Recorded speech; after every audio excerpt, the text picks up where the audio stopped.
Please rise and join us in the Pledge of Allegiance. Pledge allegiance to the flag of the United States of America, to the republic for which it stands, one nation, under God, indivisible, with liberty and justice for all. Thank you and welcome to the Attleboro School Committee meeting Monday, November 15th, 2021. This is your notice and reminder that this meeting is being electronically recorded. We're going to start tonight with our business agenda, and the first item is a community presentation from the Attleboro Garden Club. And for that, I'll call forward Ms. Cordell. Thank you. You know, I have told you in the past that the Garden Club has as part of its mission education. So for the last several years, we've been giving books to every school in the district. Well, this time I got here at the beginning of American Ed Week so that you'll get a chance to see some of these books.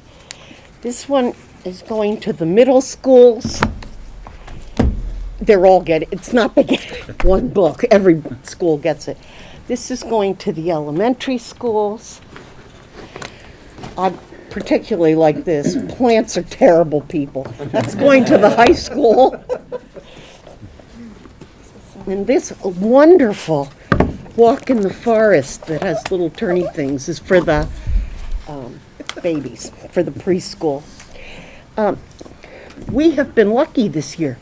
We've had some of the high school students join us in one of our projects with the at the Richardson place, planting daffodil bulbs. You'll see tons, 400 daffodils in the springtime.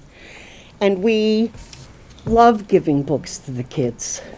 The schools will all get them this week. We deliberately try to choose books, well, I should say I deliberately try to choose books that are the right reading levels for the people that are in that building. So it's not going to take an adult reading to a child, except for the preschool, obviously. The rest of them are things that most of these kids could read. And that makes a big difference because it makes them active and they want to be part of it. We very much enjoy doing this. We get a lot of pleasure out of giving books to the kids. So that's really all I wanted to show you, but I haven't been able to show you some of these wonderful things in the past. When are the books being delivered to the school? Tomorrow. Tomorrow, excellent. Tomorrow and perhaps Wednesday, some during the week. Great, and they're All going, of this week they'll all be out. and it's at each school? One at each school, yes. All 3 middle schools, all 5 elementary schools, the high school and the preschool. Great. They all get their own book. And we do a little bit of our own. We put a book plate Nice. inside so that they know where it came from. And of course, we would encourage anyone to join us. I think sometimes when you say garden club, your image is older ladies with white gloves pouring tea. And we're not. We dig in the dirt.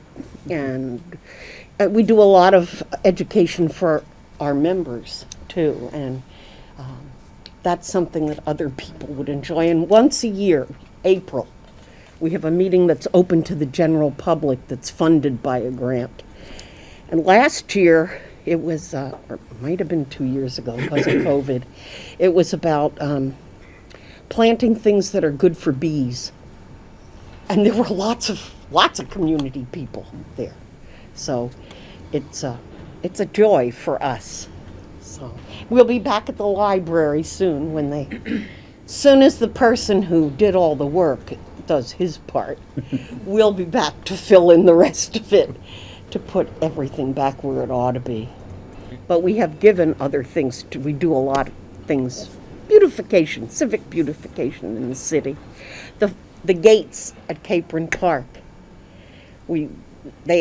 someone asked us this year if we could plant flowers there, and if you've gone by there, they were gorgeous all summer, and even in the early fall. Now they've probably taken a hit because of the frost, but they're good. They're good. So, I'm not taking up your time. Thank you I know very much. You have a busy schedule. I appreciate everything you and the Especially Garden Club tonight. does for the But community. Thank I'd you. like you to, I'd like to share this with you since the books are going to be in the schools. Thank you so much. Thank you. Thank you. Thank you, Ms. Cordell. Ms. Cordell, does the Garden Club have a website? Pardon me? Does the Garden Club have a website? Yes. Well, we have a Facebook page. That works? Attleboro Attleboro, Garden Attleboro Club. Garden Club? Thank you. Thank you. Thanks, Steve. Thank you, Dolly. Next on our agenda tonight, we have our spotlight event, and for that, I'll turn it over to Ms. Regan or Mr. Sawyer to do the introductions. Yeah, thank you, Chairman Withers. So we're very fortunate tonight to have students and staff share with us the Willett Spotlight presentation, highlighting community engagement through one of our valued partners, the YMCA. We also have an extension from the last school committee meeting that we had with students from our CTE program, particularly the TV and radio broadcasting program. They're able to be with us here tonight because they actually documented the experiences of the students while they were participating in the program. So as you know, community engagement has been an integral part of the work that we've been focused on over the past several years. And the programs and experiences like this program that you'll see tonight, the Willett Swimming Program pilot, it expands opportunities for our students that go beyond the classroom. It allows students to excel and for us to see our students in ways that we can't see them in the classroom.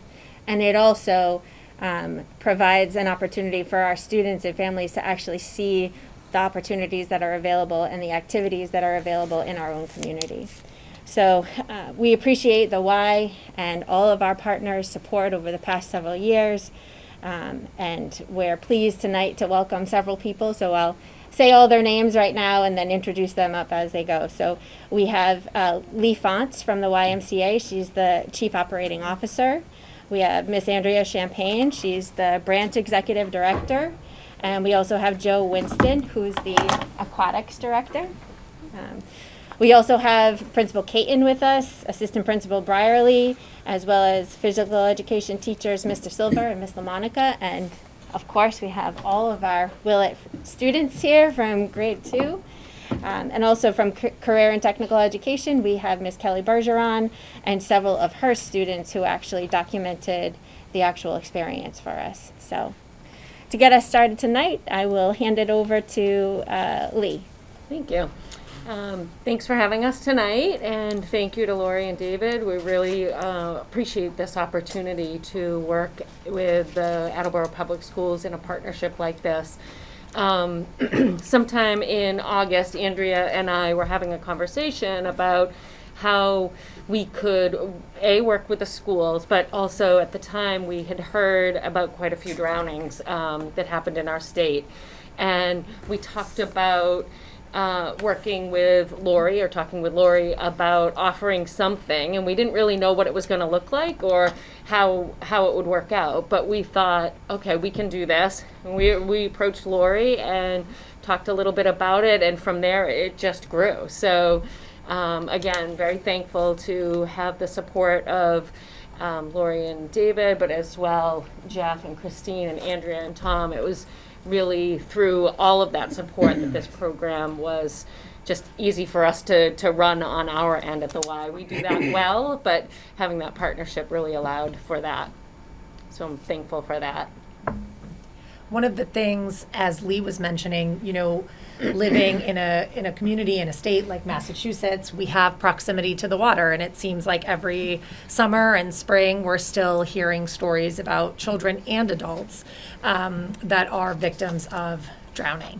And, I had read this Red Cross survey that they did where they interviewed parents as summer was approaching. And of those parents, 61% of the parents surveyed said they did not believe that their child would be able to meet or complete all 5 of the water competency skills to be safe around water, even though 94% of those same parents said their children would be participating in water activities in that summer.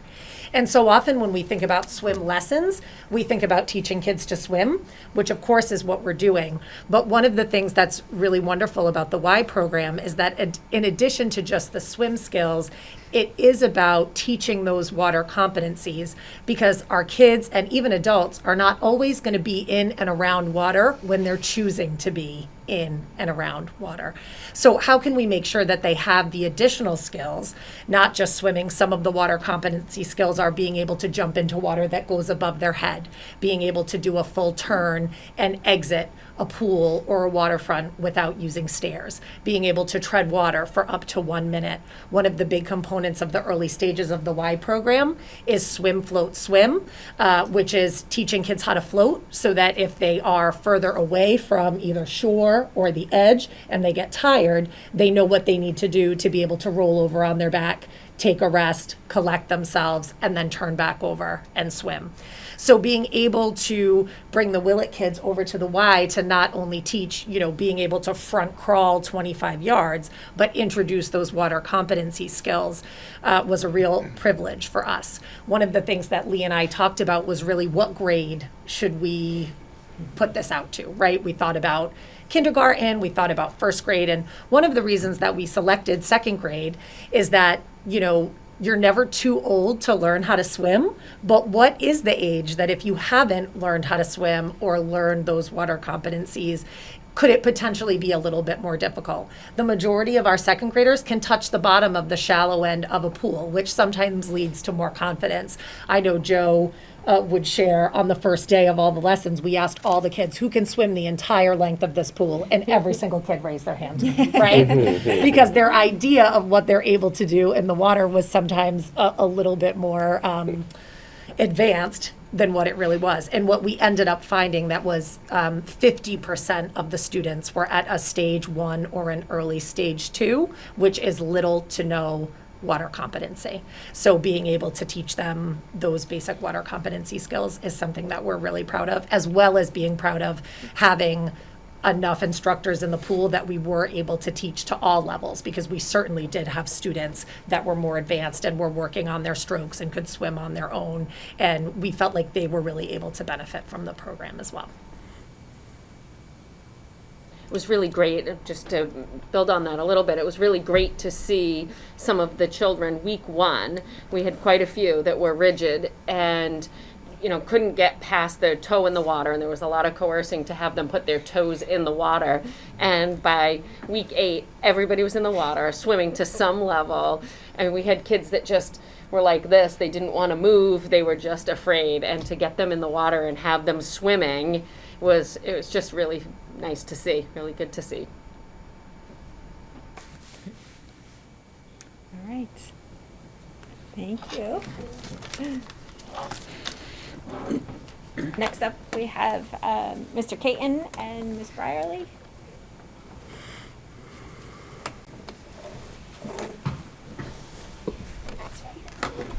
Good evening. Thanks for having us tonight. As has been stated, that the whole piece to this started in August and evolved from there. The conversations we had started with Lee and Adrian and Laurie, and I actually happened to be in the building that day, and Laurie was texting me, and I ran right over because I was so excited to have us get involved with this, and then, of course, engage Christine in the discussion. So part of that communication was working with our staff, not just Tom and Andrea, and getting them on board, which was pretty easy because I knew the importance of where kids were, especially in light of, as earlier stated, some of the press about drownings and things of that nature.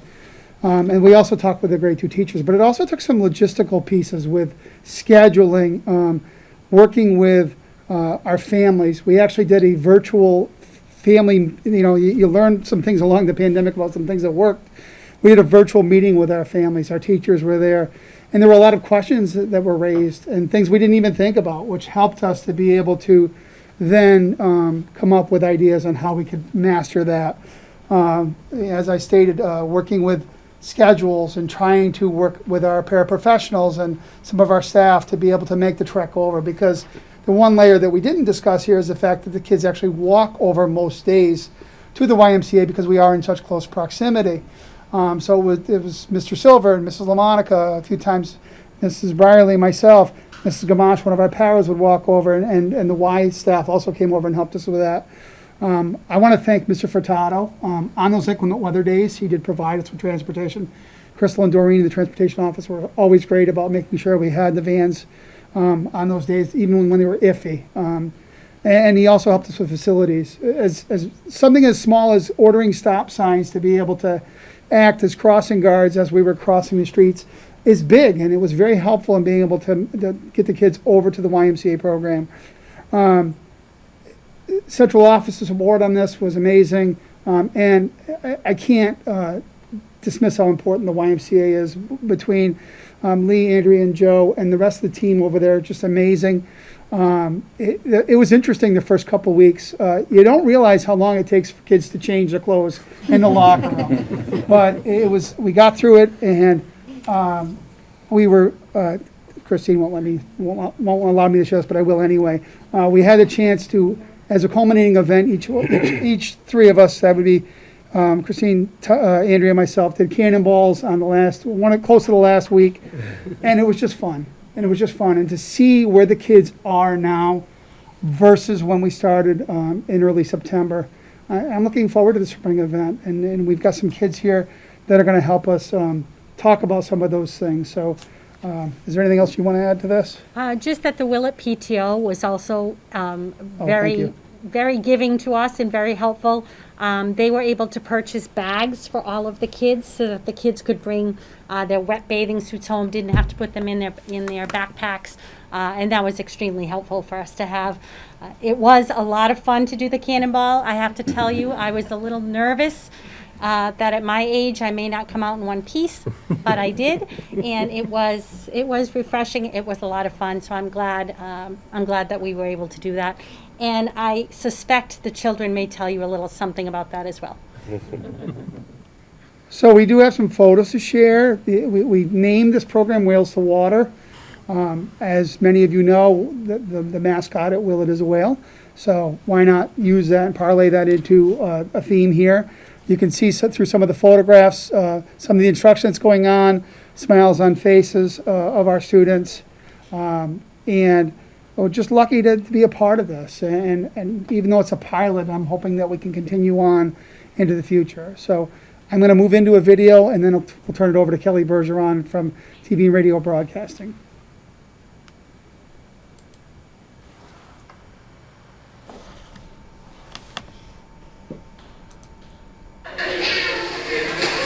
The second graders at Willett Elementary School in Attleboro have been visiting the YMCA weekly for swimming lessons in place of their typical gym class, forming a connection within the Attleboro community. So it's nothing like a normal gym class, but this is exactly what many of the kids need. So if you look at this list, a lot of the kids have never even been in the water, so it's a life skill, so it's really important. I think it's great. So it began this summer in a conversation that Mrs. Regan, our assistant superintendent, was having with the executive director and program coordinator at the YMCA, and it evolved from there. And I think that the more that we collaborate between the schools and other community organizations, the more that we show our children, our adults, everyone else that we're all in it together. The students all started with different levels of experience and are each learning at their own pace. They're all at different levels. So some kids are working on like stamina, some kids are working on just like dunking their heads and, getting comfortable in the safety aspects of just swimming. Not only are the swimming lessons great for the students' safety, they also have a lot of fun together. We learned how to do kicking. We had to hold the wall, and we do kicking. And we do swimming. You put your hands on the edge of the wall, and then you kick off, and then they teach us to catch you. We learned how to swim from one side of the pool to the other side. And how to do a backstroke. I do like when we do a rocket thing, like we did this and then we swam to the wall. The Willett students have all drastically improved and have become more confident in the water. I've seen a lot of growth out of several kids, and then again the comfort level, and it's really important to learn how to swim. So some kids are getting much better, some kids are just getting more comfortable, and then the skills will come after that. Like anything else, when we build a partnership between the schools and our community, it's nothing but positive. And the students are better for it in terms of being able to go out into the community, participate and swim with members of the YMCA and our staff. And all in all, everybody's in a better place for it. I'm Megan Barrows, and this is Blue Pride TV.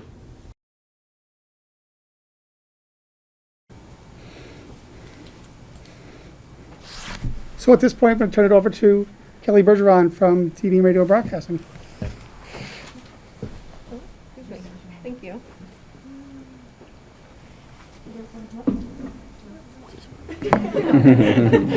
Don't be shy.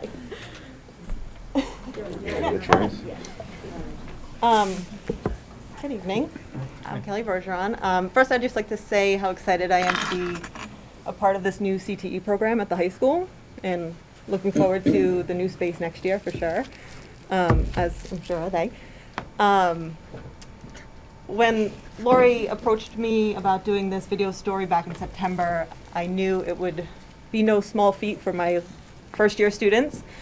However, much like the students at Willett, they dove right in, and I was blown away by their teamwork and the dedication and just the willingness to learn and just to jump in and, you know, kind of get their feet wet. Sorry, that one was not intentional. It just kind of came to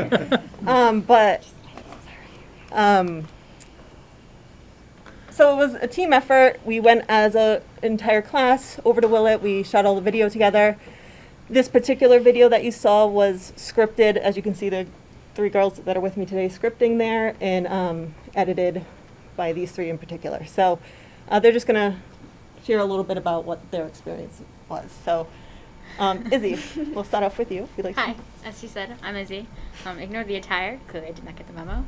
But I thought that this whole project was actually a really good opportunity, because I used to actually go to Willett, and seeing how the community has really changed and how they've kind of added this whole new educational thing, I think it's actually really great. And it kind of makes me kind of envious, because I wish, you know, I got to swim when I was in 2nd grade, but we all got to get what we want. Working with Megan and Ariana for this project was honestly a really fun task to do, and they're really good people, so yeah. I think that overall this is something I would definitely want to do again, and this whole, sorry, I'm just a little bit nervous. But yeah, this whole like community thing and project was actually a really good, oh my god, I'm getting all nervous. Sorry. It's okay. Yeah. As I was saying, I think that doing this whole entire editing video software was actually a really fun thing, and I enjoyed meeting with the students. And I enjoyed interviewing them and seeing the staff again at Willett. And I think that I'm really hoping we can do something like this again. So, yeah. Thank you. Sorry. That was really bad. Thanks, Jeff. I'm Ariana. I really enjoyed this trip and experience, because not only was it really great to go out into the community, it was a really good learning experience for us all. We learned how to script and how important it is to like organize all your ideas before you dive into editing. And once you organize everything, it's so much easier to begin editing, because you know where to start and end and how to organize all your ideas. While scripting, I tried to highlight the positive impacts that the Willett students going to the Y had on the community and the students themselves. And overall, I think that the experience was really great for us all to learn on the job and learn the skills along the way. Yeah, I'm Megan Barrows. When I was putting together the script, putting together the story in our editing software, it was like my goal to pick pieces that really highlighted like the sense of community that this whole program has created. I wanted to highlight a lot of the sound bites from the kids and the staff members because they made a lot of good points about like all like the positive the outcomes that like have come from this, like between the kids learning how to swim, between like just people getting opened up to like the activities that they have access to in the community. I wanted to include a lot of that, and also like them swimming in the pool and just them having a really good time. I wanted to make sure that that was included because when we were interviewing the kids, they all seemed to really, really love the program. So. Awesome. Thank you. That's wonderful. Thank you very much. Outstanding.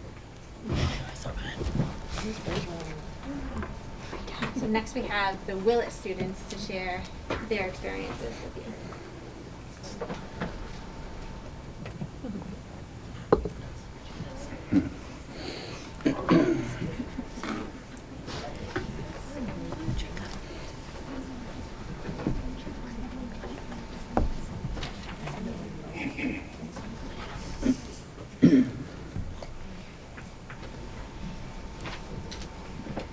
Hi, everyone. Thanks for having us. I'm Andrea LaMonica. I teach at Studley 4 days a week and Willett 1 day a week. So I was really excited that one of my days at Willett, I was able to get my hands on this program. As soon as I heard about it, I was like, I need that on my day.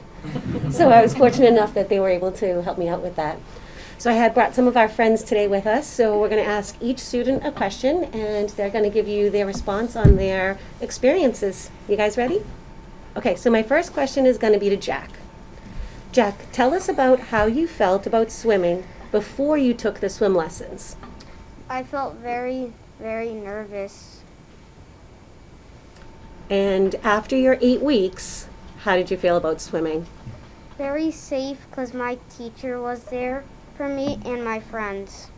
Awesome. Is there anything else that you would like to share about your swimming experience? Maybe a success that you had? And I also learned how to tread water for 60 seconds. And the first time you treaded water, how many seconds did it take? Were you able to tread water? 10 And then how many seconds at the end of the 8? to 60. That's awesome. And my next question is for Morgan. Morgan, what was your favorite part about swimming at the YMCA? Jumping into the pool and also doing the back float. Okay, and what was your favorite jump when you jumped into the pool? Did you guys do a sit dive, or did you do a cannonball? Dive. You did a sit dive? Awesome. Good job.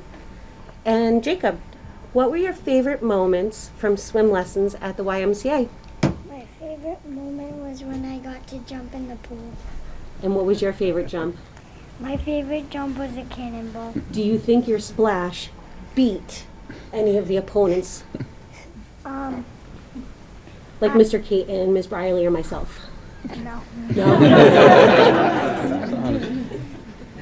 Allison, what were your proudest moments?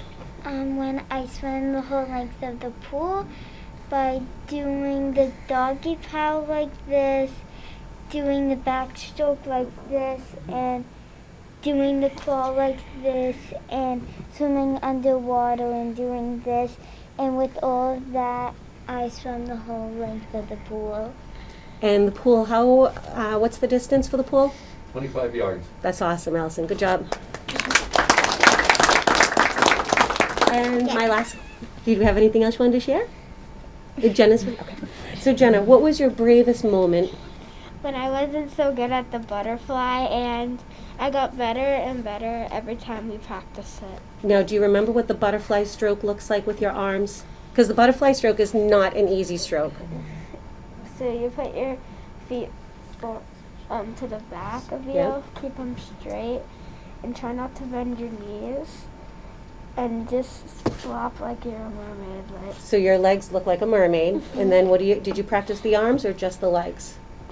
We practiced the arms, and this is what they were supposed to look like. Awesome. Good job. That's a tough one. Does anybody else have anything? I have another one. What was that? So you know how Miss Riley said that she jumped in earlier? Yes. Well, her earring her earring fell out. When she jumped in the pool, her And earring then- fell out? Yeah, and I went down to go get the earring, and I got it. So wait, you had to swim under the water all the way down. And how deep is that? 5 feet? Yeah, 5 feet. Good job. Good job. And Jacob, what would you like to share? I also like to stick my face in the water. You did a good job with that. Good job. That's hard to do. Allison? I really like the go in the water and just swim, go underwater and just do anything. Just to get in the water was a fun opportunity, huh? Yeah. A little different than what we typically do in class. Yeah, Yeah. but just to be free in the water. I get you. Good, you guys all did awesome. Thank you.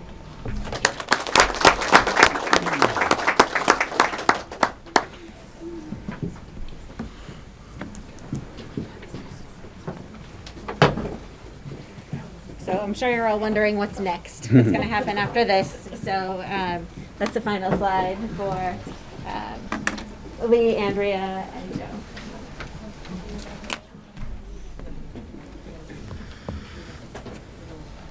That's a really tough act to follow. That is. Just Joe. Joe. I just want to say the video that the high school students did was better than the one that the TV station did. Really very, very good. Anyway. So what's next? There's another 8-week session. It'll actually span 9 weeks because April vacation's in the middle, starting April 11th. So we're really looking forward to having the kids back. Some of them will have moved up from the level they were at to new levels, including my friend Allison. She did swim the whole length of the pool. She was really good. So that's the next thing. In the interim, what other programming is there available? The first thing is the Y offers a sliding scale of fees for membership and programs. And we offer swim lessons starting every month. So we're hoping that some of the children will be able to join us in between now and April. It's school vacation weeks in general. We offer a program called Safety Around Water, and that is a no-charge program. It's funded by the Jonathan Stout Foundation. I'm sure you guys all know who Jonathan is. So that we'll be offering that Christmas week, and February vacation, and April vacation. And we last offered it the week before school opened in August. So there are some opportunities for the kids to get in the water again, and so they keep their skills and improve a little bit more, perhaps. So then Lee's going to talk about how we're going to fund the future. Next steps. So as a staff team, we are working on securing funding for the possibility of having all of the second graders district-wide come in and have swim lessons at the Y for no cost. I think that's the important piece here, is that we find the funding so that the kids are guaranteed that opportunity to learn to swim, and they'll come out of their second grade school year as safe and confident swimmers. So we have applied for a few different grants, and we're looking at some donors for additional funding, so more to come on that. But again, I just wanted to say thank you, Joe and Andrea in the water every single week, and that's been wonderful. And you know, the support of this Willett team was really great. These kids were fun to work with. And we really felt privileged to be able to see them in our Y every week. So thank you. Thank you so much. Thank you. Anyone, Mr. Storrs? Thank you, Mr. Chairman. I just want to say I love these kind of community school connections. That to me, that's what community is all about. So what a great thing! What a great program! Thank you to the administration, to our teaching staff, and to our students. But especially to the YMC for helping make this. And whoever's idea it was to get the high school students involved. Genius, absolutely genius. So thank you, and great job. Thanks. Great. Here, Mr. Geddes. Thank you, Mr. Chair. Thank you to the YMCA. Mr. Storrs said it perfectly. These community partnerships are absolutely incredible. And this is just one way that the YMCA has helped the Attleboro Public Schools, so thank you for that. The question I did have was related to potential for spreading this to the rest of the district. So since you've already answered that part of it, if someone was interested in trying to donate to support this, going to the rest of the schools, how would they go about doing that, and who would they contact? They would contact me. My name's Lee Fonts, and I am there Monday through Friday every day. They could just give us a call or check out our website. My email address is on the website.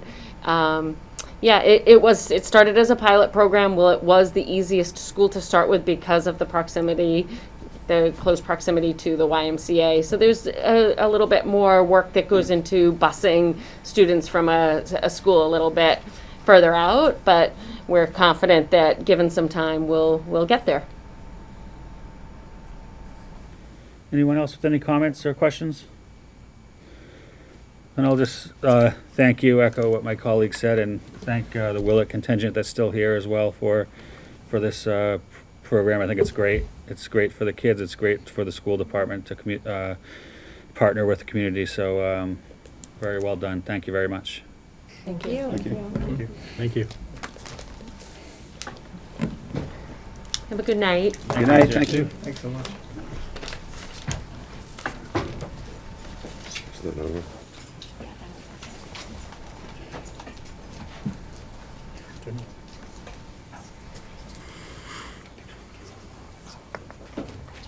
Thank you, everyone. Thank you. Good night. Have a good night. You too. Get that right.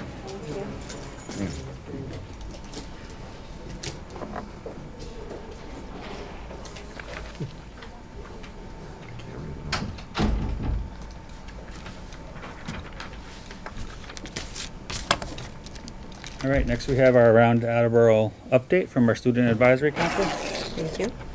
Good evening. This week's All Around Attleboro segment contains important information regarding the end of November. For this week's SAC shoutouts, we're congratulating the AHS cheerleading team for placing third in the Division I Regionals competition.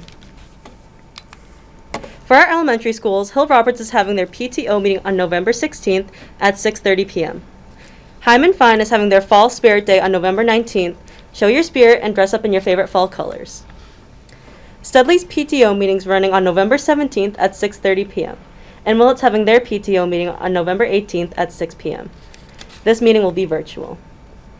Thatcher will be partnering up with St. Joseph's Food Pantry for their annual food drive, which is running from November 15th to December 3rd. Donate any non-perishable foods to help out the drive. For our middle schools, Coelho's PTO meeting is on November 17th at 6:30 p.m. They will be meeting virtually. The Wamsutta PTO meetings are running on November 18th at 6:30 p.m. in the school library.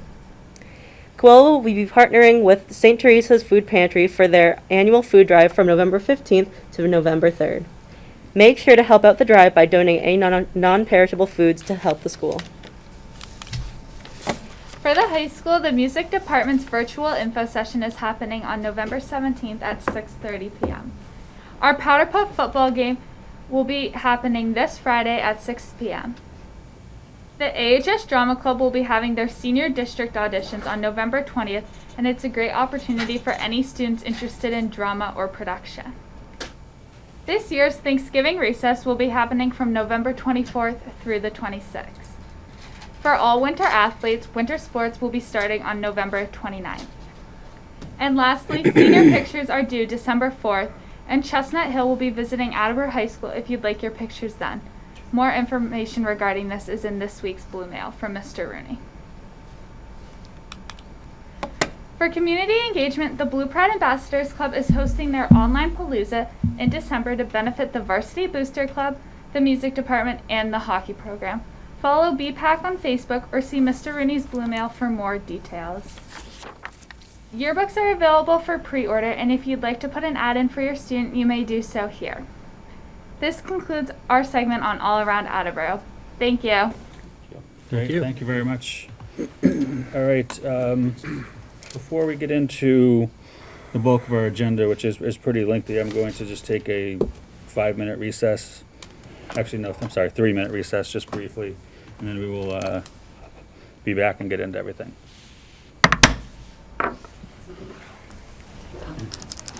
That's okay. You didn't need to.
All right, we are back, and next we have a presentation from the Attleboro Health Department. For introductions, I'll turn it over to Superintendent Sawyer. Thank you, Chairman Withers. At our last meeting, I discussed that in accordance with the policy that was set back in August, we needed to review the mask policy at this meeting. And part of that discussion, the school committee asked the administration to ask officials from the health department to join us. And they were very gracious to say yes. So we're very lucky tonight to have both Dr. Quinn, the health officer, and Jessica Horseman, the health agent, here to answer some of your questions as it pertains to the decision that has to be made at some point. Thank you. Thank you for joining us tonight. At this point in time, I'll turn it over to the committee for any questions they may have for Dr. Quinn and Ms. Horseman.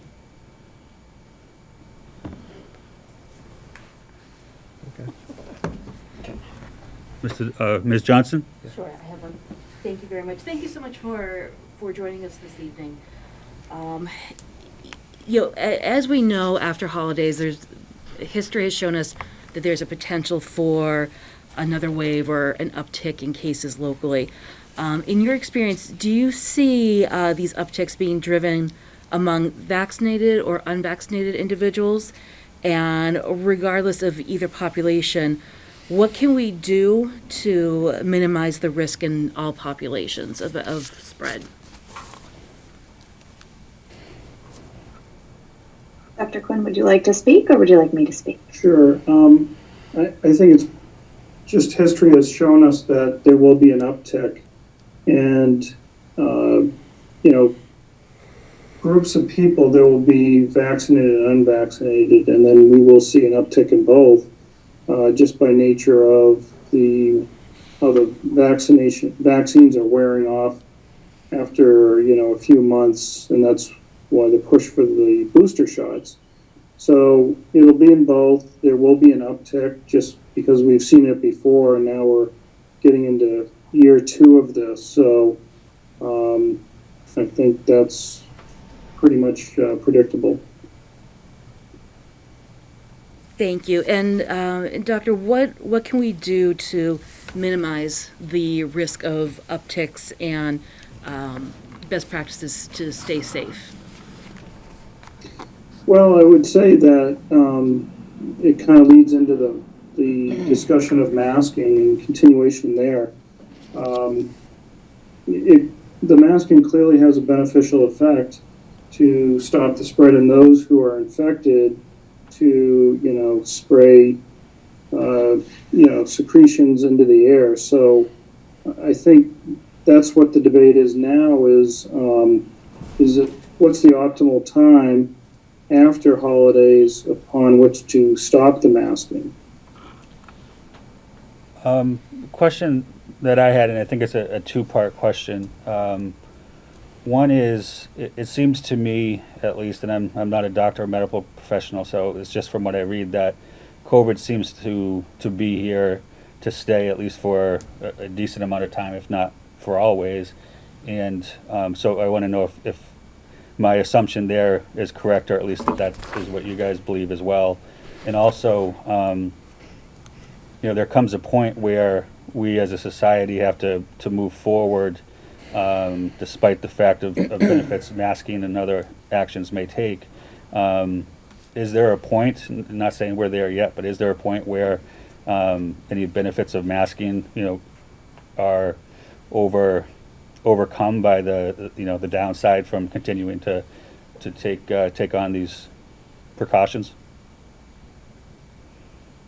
Jess, you want to jump in?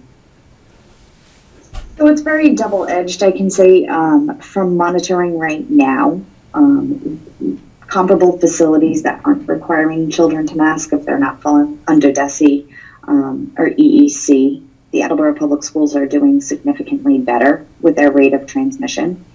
I think we're going to get to that point, but we're still in a big, a lot of it's trial and error, and we are seeing an uptick in our numbers. We've been currently seeing a lot of clusters in the school-age children and whatnot going on. So internally, I still think masking is going to be the better option coming off the holiday season, at least through January, if not, through February vacation, to kind of get us through that point and really see where we're going to be standing after that. Rob, Mr. Geddes? Sorry, thank you. Taking notes here. First of all, thank you both for being here to join us. I do have a few questions, but before I get into those, I just wanted to clarify, Mr. Chairman, as we make any deliberation or evaluate the policy, will the guests be here for any clarifying questions? Not necessarily to participate in the deliberation, obviously, but just to answer any questions that come up during our discussion? Or is this our only opportunity to ask questions? I believe this is our opportunity to ask questions. Okay, thank you. There are three questions that I thought of before we get started. One, Ms. Johnson had touched on before that. I've always seen it described as the 3 best ways of preventing transmission, being first and foremost quality air circulation, quality ventilation, after that distancing, and then after that masks. So that masks are kind of like the third and final line of defense. Is that an accurate description or an accurate prioritization of mitigating instances, I guess you could say, to prevent spread? Yeah, I haven't really seen it prioritized. I've seen it more as listing because they all have their superiority when it's a particular situation. So, yeah, clearly fresh air is very important. Stagnant air, elevators, they've shown transmission where it's just very stagnant air. And then as far as the masking goes, the research has shown that secretions can travel further, both as droplet and airborne. So there's that factor. So it all depends how vigorous a cougher or sneezer you have there. So I don't really prioritize it. This is 1, this is 2, and this is 3, but they're all very important. Jess, did you have anything you wanted to add to that?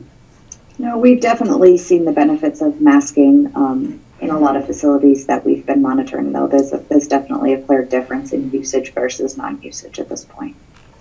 Thank you. My second question, since Delta became the more dominant variant, I guess that was late in the spring, maybe early in the summer, it was clearly much more transmittable among younger populations.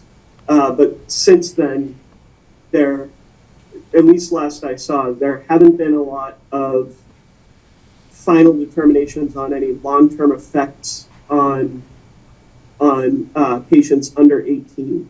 Is that still the case, or have you seen any updated information about what potential long-term effects there could be? Well, the severe case rate is so much lower in the young population, so you don't really have the numbers to drive, who has the longer-term ill effects.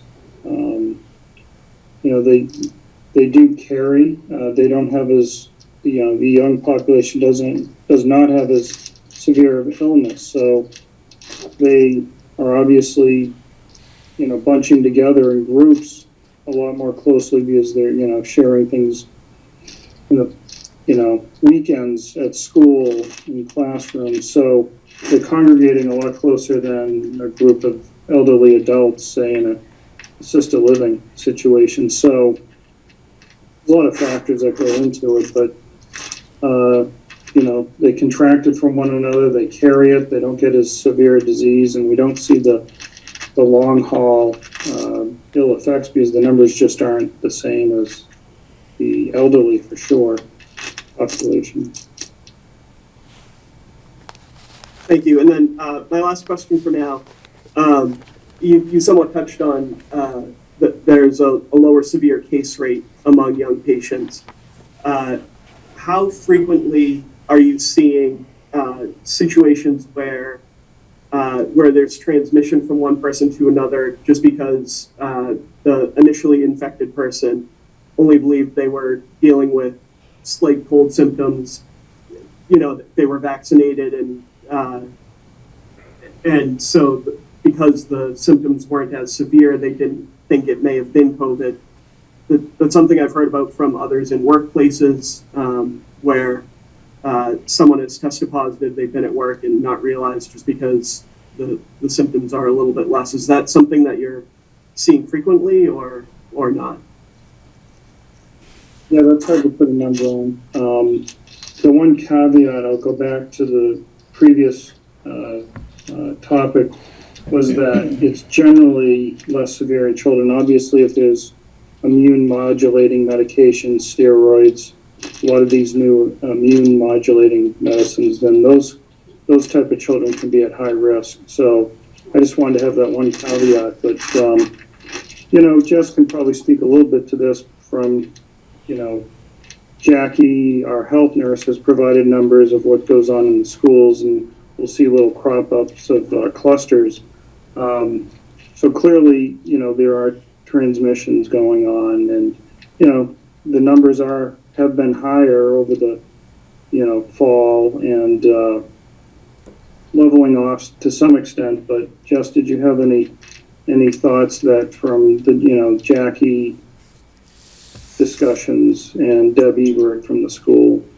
And that's the thing. I mean, we've been seeing an increase in the clusters. It's definitely, a little bit concerning, especially going into the holiday season and vacation season where these kids are going to be out doing activities.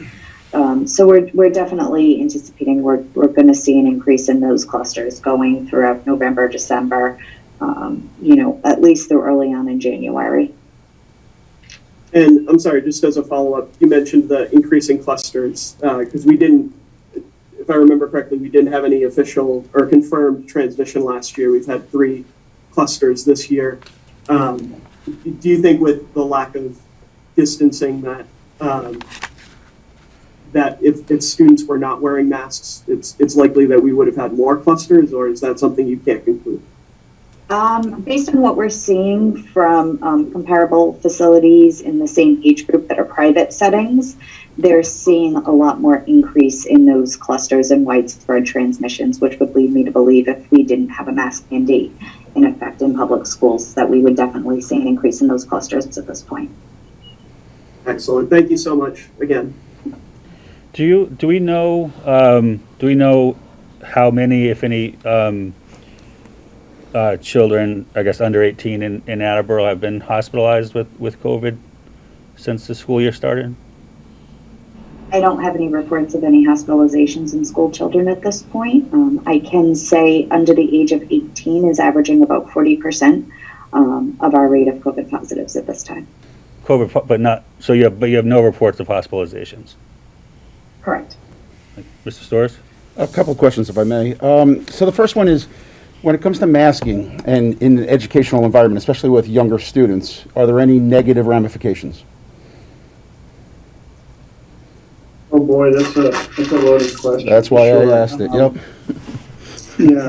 Yes, there are, obviously, the socialization factor,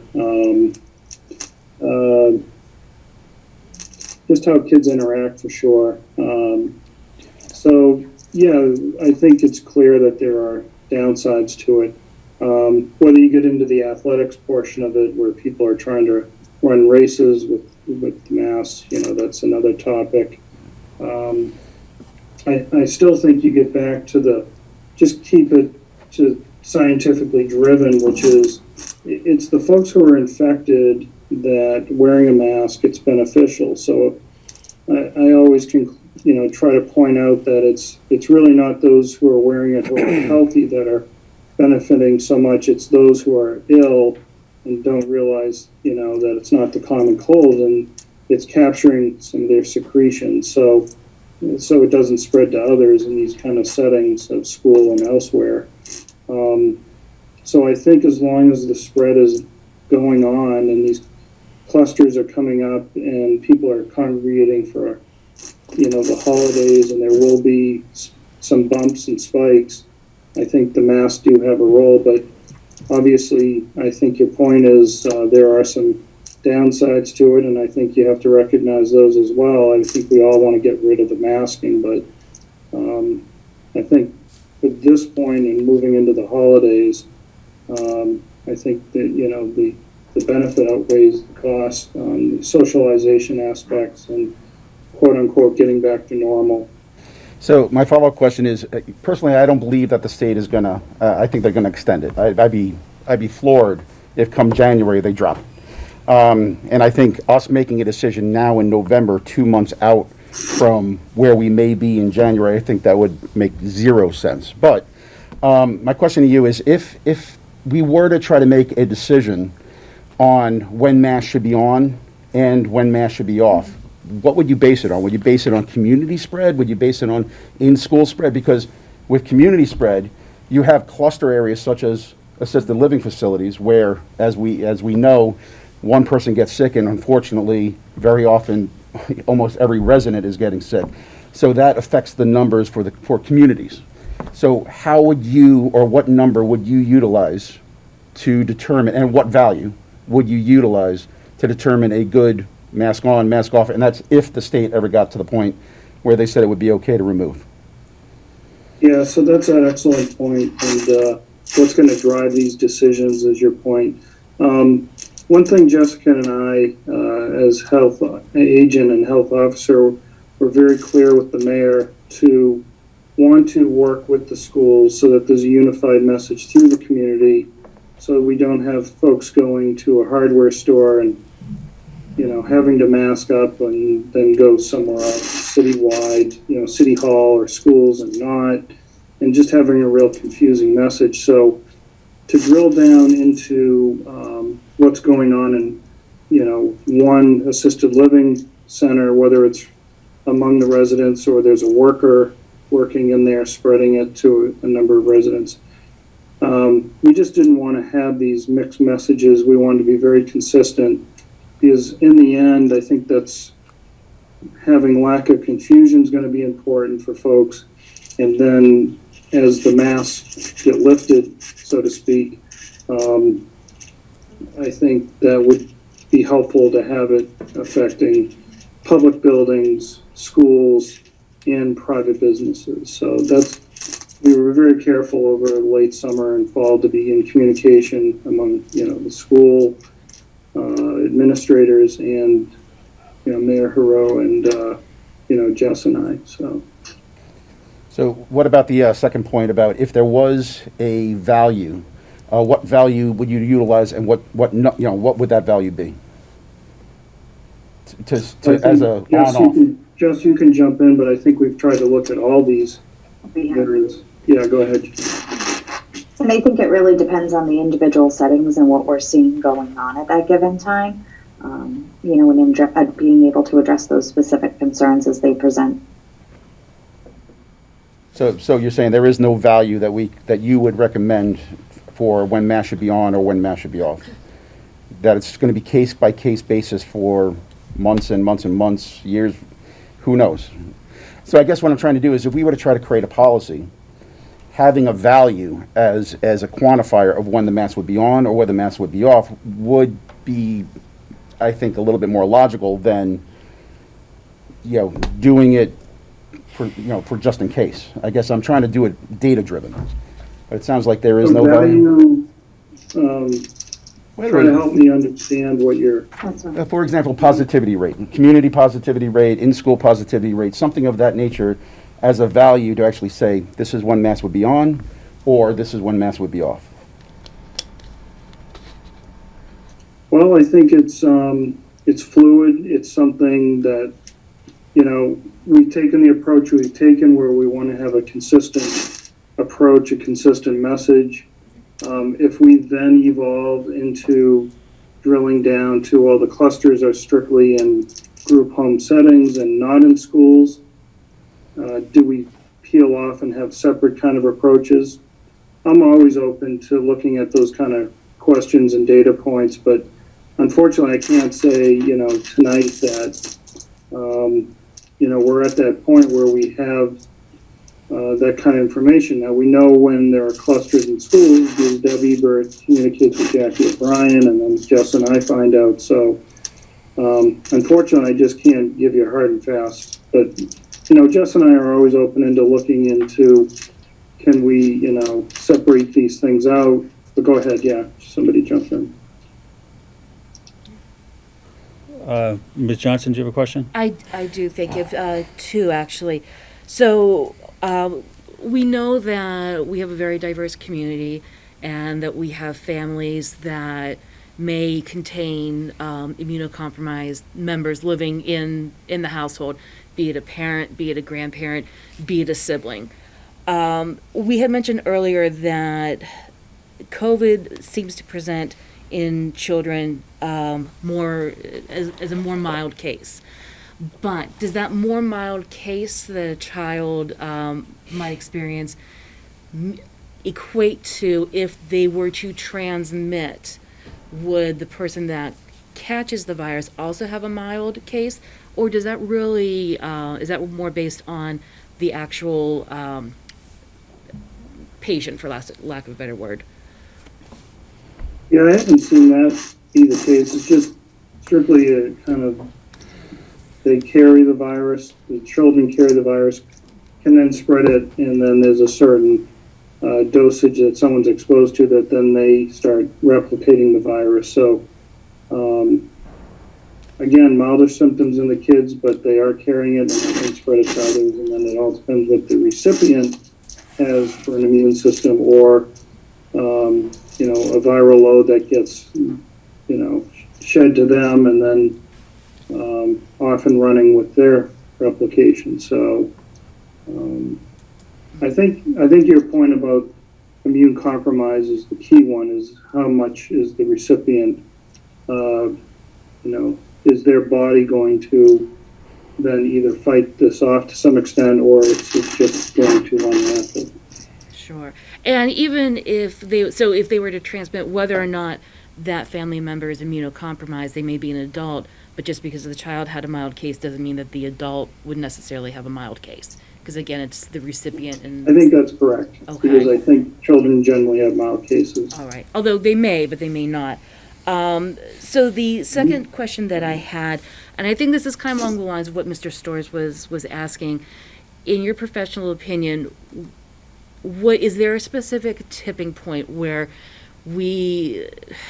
or a metric that you're using currently that says, hey, this cluster is behaving this way, or the spread is behaving this way in this community, whether it be our school community or a community at large, that you would recommend staying with the mask? And then the opposite of that, what would the spread or infection rate have to look like in order to say, I think we're comfortable now with removing masks? So I can jump in and just say that those are close conversations that happen almost on a daily, weekly basis between our public health nurse and the school nurses, along with me being brought into situations and Dr. Quinn to review.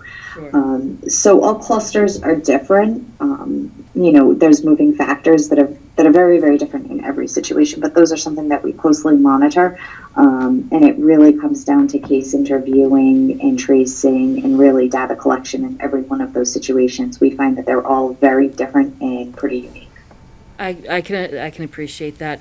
Would you suggest that maybe seeing decreasing transmission rate for 3 weeks, could that be a good metric to use? I mean, I don't necessarily have any issues with that. Okay. Thank you, I appreciate that. That's all my questions for now. Mr. Larson? Thank you both for coming first. 6 or 9 months ago, I dug into some of the numbers locally, and back then, the cases seemed to fall into 2 categories. About half of the cases seemed to be, 1 or 2 families that all caught COVID together, and then the other half would be, individuals here and there. So I guess my first question is that still tend to be how it's going locally, that half of the cases are family groups and the other half are just individual cases here and there? I think we're seeing a lot more widespread differences right now, and something that we have that's relatively new this year is pool testing. So pool testing can be identifying transmission in sources that we didn't have the data on last year. So we're getting a lot more information from testing that we didn't have last year. But I don't think we're seeing any straight across the board, little family situations. We're seeing family situations. We're seeing clusters. We also don't, have the social distancing in place that we had last year. So we're seeing a lot more unique situations than we were last year at this time. Okay, great. Okay, well, thank you for that. But Mr. Larson, you're correct. We would see the data where it would be a couple of cases and they'd all have the same address, so therefore you could conclude it was the same household. But as Jess is saying, we're seeing a more widespread address for the new count. So, and my other question, just there's 9 of us around this table that are going to be asked to come up with a policy based on medicine, and none of us are have medical backgrounds. So, it's fascinating when we end up in these situations. But the Commissioner of Education is basically taken over this decision for us, and he's basically dictated what will happen between now and the middle of January. They've also come out with I guess, a policy, for lack of a better word, that if 80% of a school population was vaccinated, then the masks could come off. I know the Commonwealth is averaging just under 70% at this point for the adults. Obviously, there's a lot of students that will all need to get vaccinated over the next few months. I guess my question, and this is kind of a little bit of a follow-up to some of the other questions that have come out already, is with this 80% policy that the commissioner and the Department of Education has come out with, is 80 enough? Are you comfortable if we say, you know, there's 2,000 people in a building and 80% of them are properly vaccinated? Would you be comfortable with 2,000 people taking masks off? Yeah, I mean, it depends. There's a lot of moving targets on this thing, a lot of factors. You're looking at a population that, as you're pointing out, isn't even close to the numbers that they're referring to as far as percentages to get to that point. And secondly, you know, what kind of waning is there of robust immune response that we see at 2 weeks and 4 weeks, which they show the data on, and then there's a weaning of the immunity. So, you know, if you're talking 6 months after these 80% have had their, you know, it's such a moving target because are all 80% of the youth group immunized at the same time, so that they're all kind of, there's a wearing off effect by 6 months from then, but you don't have it that way. It's a rolling kind of immune kind of vaccination program, so that some have more robust immunity than others. So there's a lot of moving targets on this to try to nail down that 80%. What does that mean? What time? How far out from the 80%? You understand? Right. Oh, yeah. Trust me, I understand completely, and that's part of my concern is that if we were to get a build, according to the Department of Education and the Commissioner, if we were able to say to them that 80% of the population of a building has been vaccinated in some manner, to your point, the mask could come off. And I guess my concern is, I don't know what that number should be, because I'm not a medical professional. And I guess I'm concerned that in that 80%, some of them are going to be just coming off their 2 weeks after they've been vaccinated, and some of them are going to be 9 months since they've been vaccinated. And I guess the question is, right now, if we said that we had a building that was 80%, as of yesterday, we could apply to get a waiver. And if I'm reading your body language correctly, and tell me if I'm wrong, I'm not sure you're completely comfortable with that.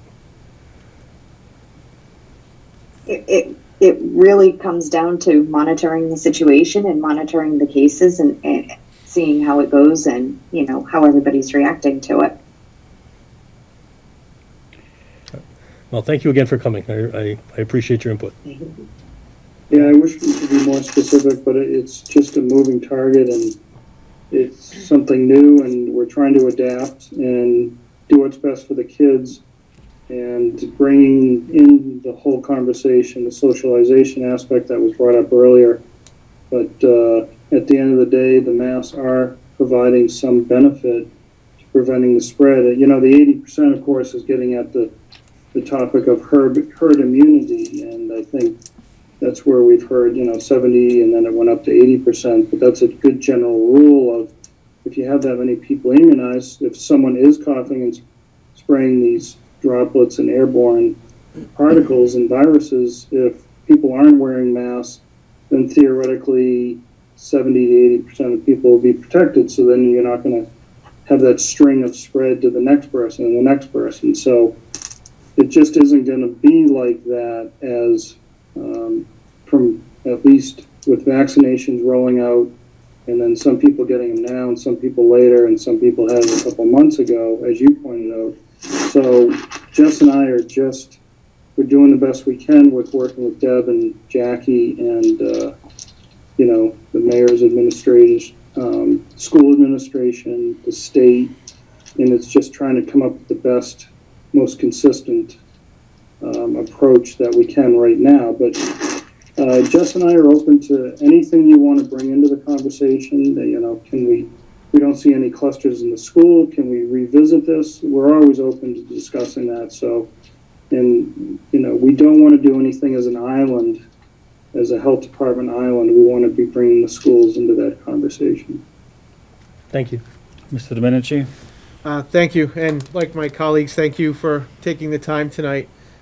Just a couple of quick questions. Have you seen an uptick in breakthrough cases?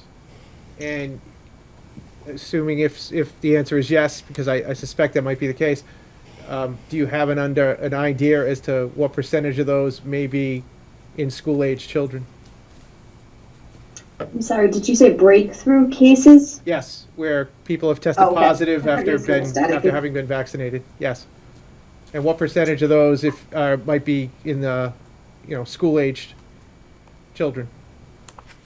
I mean, I think we've been seeing less breakthrough cases in school-age children than we are seeing in the older population right now.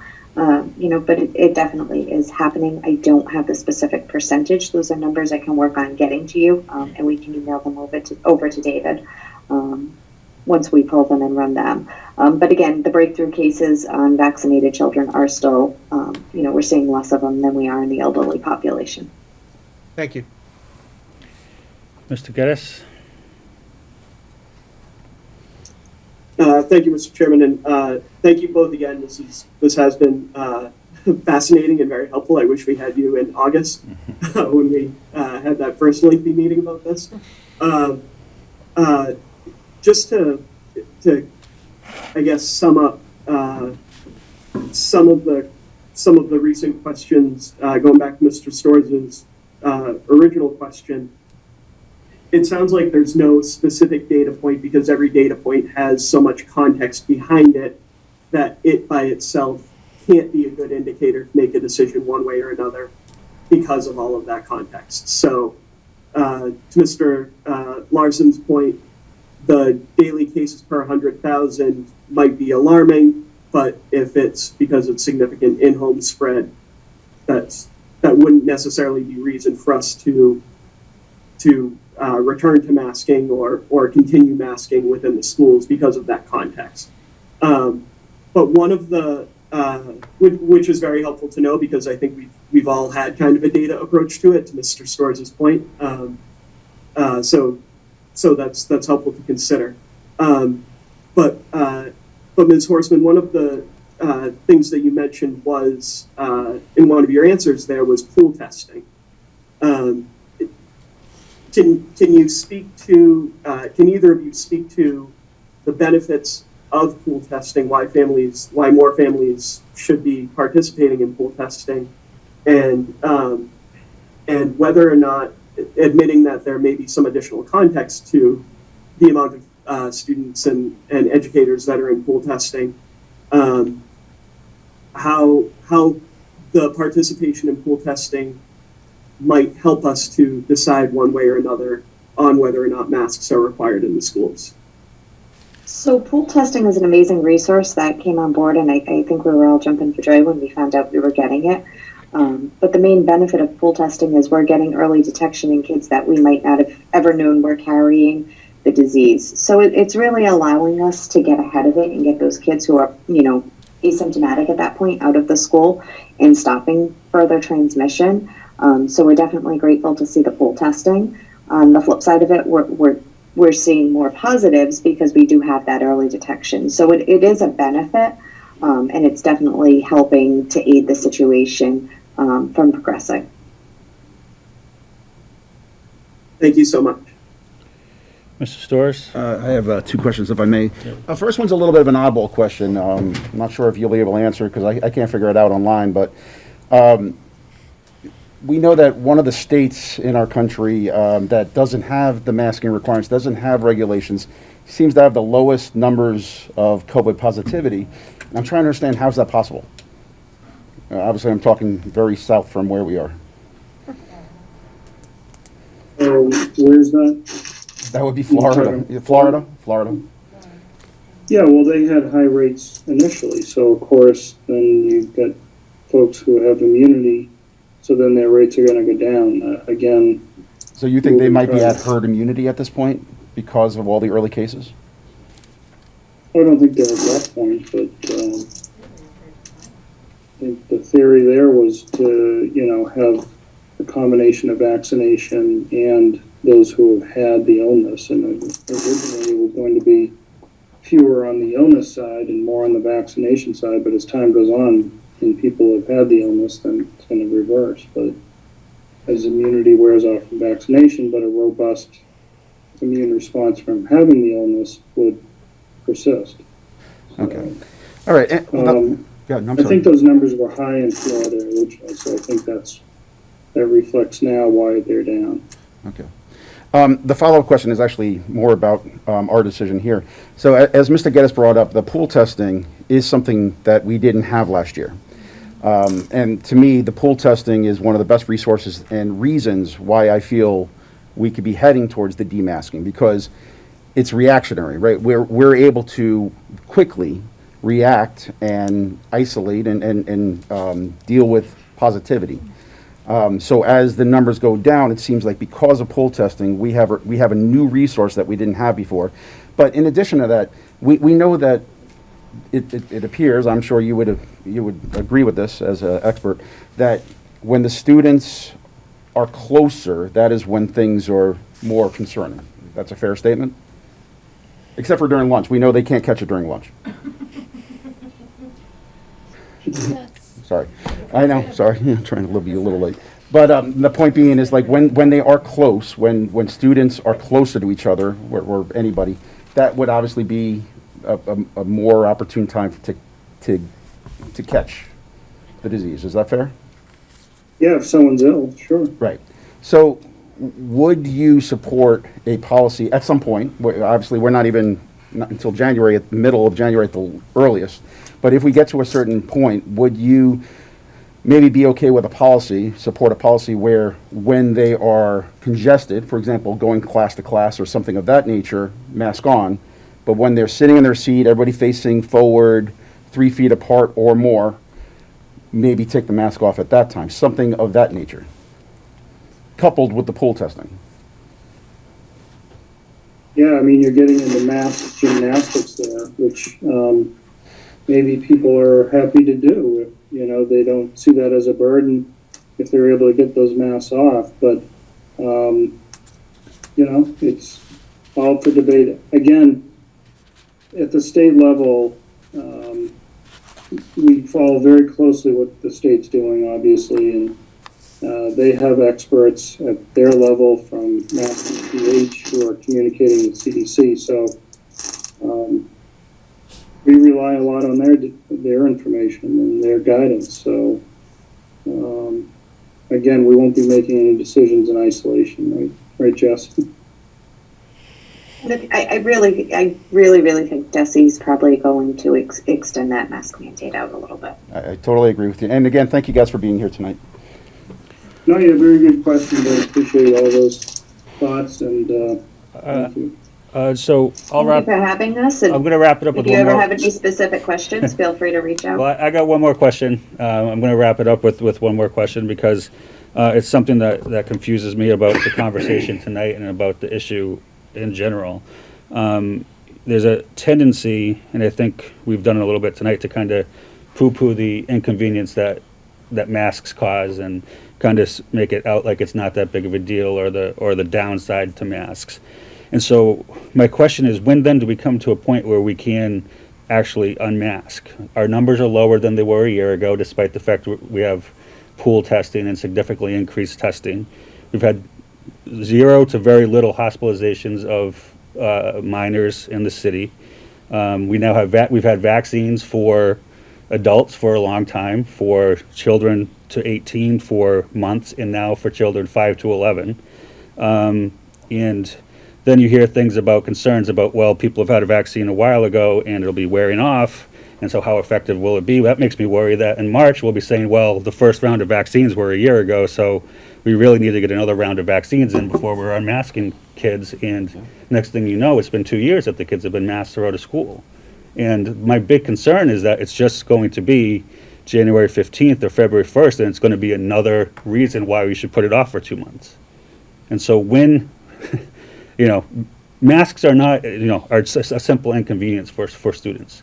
I think this committee has shown that safety is important to it. We had the schools largely closed for a while, or half and half. We had a partial mask mandate voted before the state voted what it did. But that doesn't mean that masking in perpetuity is good for students. And I think we all understand that. But what I want to know is, when can we finally acknowledge that and move towards getting rid of these masks? Because I just hear delay, and that concerns me considerably. Yeah, it's such a complex question and point you're bringing up. And I think the goal is to get rid of masks, okay? So that's clearly a very simple statement, but I think it has to be spoken. You're bringing in,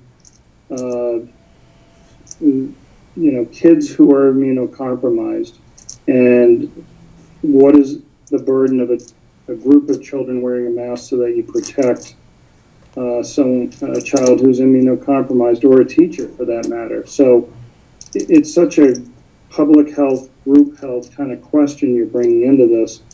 And at what point can you say we're done with this because the risk is dropping and lower, so that there aren't a lot of people who are ill, there aren't a lot of people who are coughing and sneezing this, so that you're not putting an immunocompromised child at more risk, or the teacher. So I think that's where we're looking in the future, is at what point is the risk going to be dropping, so that the benefit of unmasking and having socialization benefit to the kids in general is outweighing the rare occurrence of a child being ill and coughing and ejecting these droplets and airborne particles. So I just unfortunately don't have a good answer for you, but believe me, we want to unmask. That is the goal, and I think it would be good in a lot of ways, but I think we have to keep the public health areas of this topic in mind for now. All right, thank you very much for joining us. There, all set. Thank you. Mr. Sawyer, your superintendent's report. Thank you, Chairman Withers. Really, tonight, I feel like we should extend their presentation into a discussion. I just wanted to make a couple points for your consideration. As I've said multiple times, first and foremost, I hope that the committee will continue a policy as you had in August that does not put teachers on the front line of policing who is vaccinated and who is not vaccinated. One of the major flaws of the state's approach with the 80% waiver is that to pursue that waiver would require that teachers be monitoring which students are vaccinated or not, because only vaccinated students can go without a mask. I can't say enough how much of a distraction from learning that would be, and how that would, in my opinion, poison the well in terms of the culture of the classroom to put teachers in that position. And so whatever we do as a district, when the time comes, I definitely hope that we won't go down that path. I think that the health department's presentations, which I want to take a moment to express my appreciation for them coming in this evening to join us. I had a couple important takeaways in listening to them. At the end there, I think it's really important that Dr. Quinn said that the goal is to eventually be unmasked. I think it is important that we are all honest with ourselves, that there is a cost to being masked as a district, that does not come without its detractions. And so, the sooner we can get there, the better it'll be for everybody. But we have to weigh that against the health concerns. And, both the state and our local health officials are telling us that in this moment, it is not safe to make that decision. And I am not, a health expert. That's not, my area of expertise. I can't speak to that. So I'm going to take their word for that. And the good news is that in terms of between now and January 15th, there's no choice in the matter. And I think I put a minor spin on what's already been said by a couple people tonight. If things don't change between now and January 15th, I think the state absolutely will extend the mask mandate. I think there's no reason to believe that that won't happen. Because as we heard, conditions like we're experiencing now, from the health officials' perspective, isn't safe enough to have masking. They told us that in schools that don't have masking, they're seeing much, greater spread. I mean, that's not an important comp. I don't know what is. So I think we can anticipate that will continue, and so that's good. But what we're really trying to imagine is that there is going to be a point, and it may not be on January 15th, but there's going to be a day in which the state takes away the requirement, and then what we're left with is our policies. And we have a policy in place, and the question is, what can we do at that point? And I think the point is that, we can consider leaving it the way it is, or we can think of something, take steps to make it so that we can get to that goal of being unmasked a little bit quicker than that policy would get us there.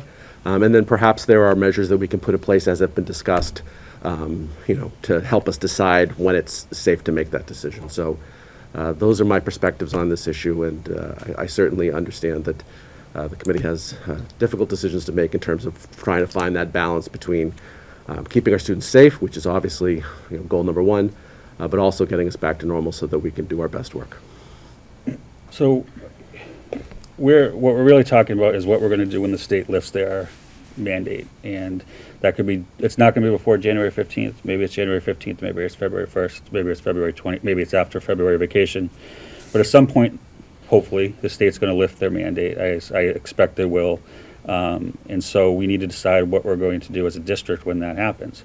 So at this point, I'll entertain a motion that the Attleboro school policy, when the mandate's lifted by the state, will be to encourage all non-vaccinated students and visitors to the school buildings to wear a mask. Second.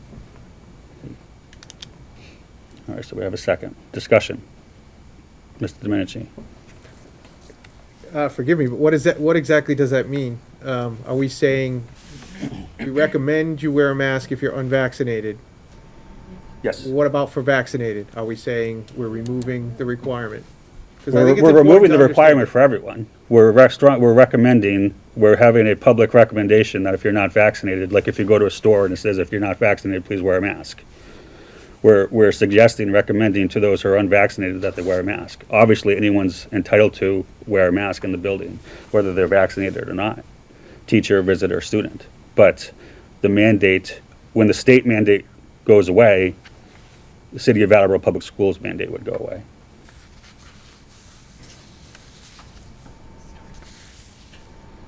Mr. Storrs? Thank you, Mr. Chairman. Whatever it was, 9 months, 10 months ago, we couldn't even go into a store without wearing a mask, right? So the state had some value, some quantifier that they were using to make that decision. And then it got to a certain point, and they said that wasn't required anymore. Our city and the DESE, they made their decisions for in the schools, in the state, in the city buildings and things of that nature. But I go into the supermarket right now, I'm not wearing a mask. I walk into a restaurant right now, I'm not wearing a mask. And I know everybody at this table is the same way, because I've seen you guys out there. So I know you guys aren't wearing masks when you go into your restaurants and supermarkets and everywhere else. The point is, they use data in some way to get there. Come January or February or March or whenever that will be, the state, DESE, is going to come up with a reason, based on data, to do away with the mask requirement within the schools. As it was indicated by our experts, the state is using experts. So I kind of feel that once we get to that point, the experts for the state are going to have reason to feel that the mask can go away. I think we should rely on that when the time comes. This policy effectively does that without having to wait. I'm okay with waiting, because right now the data is imperfect. We don't know what it's going to be in January. It'll probably be extended. It could be February. Who knows? But this policy kind of covers us at the same time. So yeah, I can support this, but I could also wait. The purpose of the motion would be that the state has shown that it will extend if it feels it needs to extend. It's extended it twice now. But when the state has decided it no longer needs to extend it, then we will follow the state and not mandate it. Right. And my point is that I believe that when they make that decision, it will be based on the experts using data to make that decision. Mr. Geddes? Thank you, Mr. Chairman. I think I agree with what Superintendent Sawyer said and what the health department said, that ultimately the goal is to unmask, but to borrow from driver's ed when safe and proper to do so. So I think simply voting to say that when the state lifts its requirement, then we're going to revert to our policy, that feels more binding to me than if we were to. I guess I think a more appropriate motion would be related to whether or not we were going to extend the requirement beyond January 15th. One of the things that was said tonight, I believe it was by Ms. Horstman, was that eventually we would like to see the schools get to a point where it's safe to not require masks. But at this point, it should absolutely be at least through January 15th, and it's probably more prudent, and I'm summarizing, but it's probably more prudent to go at least through February vacation. Looking ahead, we do have a meeting scheduled for Monday, February 28th. So before you made your motion, I was considering making a motion to extend the requirement through Friday, March 4th, so that we could then revisit at the end of February or even possibly before February vacation to decide whether it would need to be extended beyond that, so that we're not committing to a full year of masking. We're continuing, like we heard a lot tonight, to look at the data, look at the context of that data, and make a good decision at that particular time. Mr. Larson and Mr. Hill? I'm really hoping that we don't spend the next 4 hours discussing this, just as an aside. And I think we need to realize and be realistic with ourselves. The state is not going to come out on the 12th of January and say, nobody needs to wear a mask in schools anymore, period. Right. There's going to be a paragraph that comes after that. I think this motion, it's good to have it in place. The state is going to change what it wants to do between now and the 15th, maybe a few times. This gives us some place to start. I think we're going to be having this discussion in January again. I'm hoping we're not having it in March, but I think we're going to have it a few times in front of us. So I'm hoping that we tonight don't get bogged down in a lot of vocabulary and a lot of dates and a lot of numbers, because in my humble opinion, there is no way the state on the 15th of January is simply going to say no more masks in the school across the state, period. There are going to be conditions that come with that, or there's going to be an extension. So I think before we just take the next 4 hours together, I'd like to just kind of let that part soak in, and let's continue to have the conversation over the next few months and wait and see where the state goes with this. Thank you. Mr. Hill? Yeah, I just want to say I really appreciated the presentation and really took Dr. Quinn and Ms. Horstman at their word when they said that they really want students to be unmasked. And so I think any discussion about the future would be very prudent to have them be part of the discussion and not have something be, already decided. And that our goals are the same. So I think, I envision them providing us with excellent guidance like they did tonight that was very nuanced and it was not just a broad brush. And so I think, while I understand exactly what you're going for, and I think we all want that unmasked thing, for me, it would make sense to just kind of revisit the issue with their guidance. Mr. Storrs? Thank you, Mr. Chairman. To me, the idea of extending the mask mandate in November out to March without knowing what the date is, without knowing what the state's going to make their decision, to me, that's absolutely crazy to be that far out. We're talking 5 months. That's crazy to me. I totally agree with everybody that we're going to get to January. I put money on it that it's going to get extended. But the thing is this, if we do go with the chairman's motion,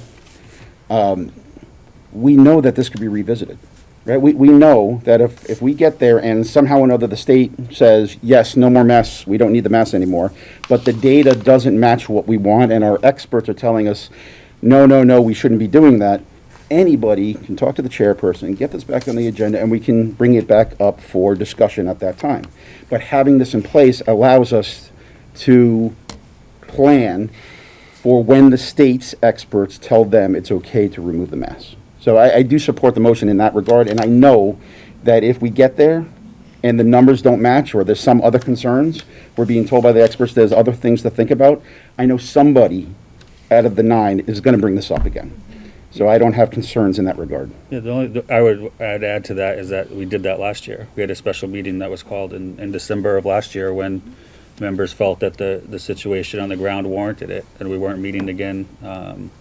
And that, I believe, was a meeting where we closed the schools after Christmas break for a couple of weeks. So I think your point is well taken. Anyone else? Mr. Geddes?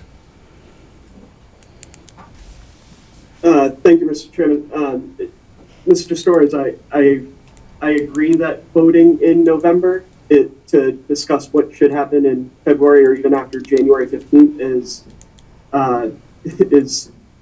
is a troubled premise to begin with, and I expressed that at our last meeting as to whether or not we should make a decision. You did. I guess, that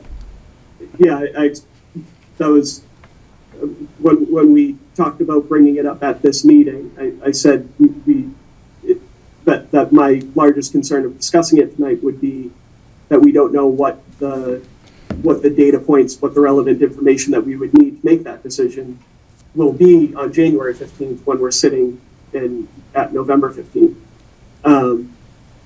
I guess my clarifying question, when we voted on this policy back in August, we said that we would discuss it at our November 1st meeting. I do not believe that we set an expiration to the policy of November 1st. So my understanding is that when the state's mandate goes away, regardless of when that is, then policy EBCFA would automatically go into effect. So I guess my question would be, isn't that already, if that's already the case, then why would we need to make that vote tonight? Sure. So I think you're correct in that the motion, if we take no action tonight and the state gets rid of its mandate and we take no action before the mandate expires, the policy we enacted will go into place. It did not have a sunset provision.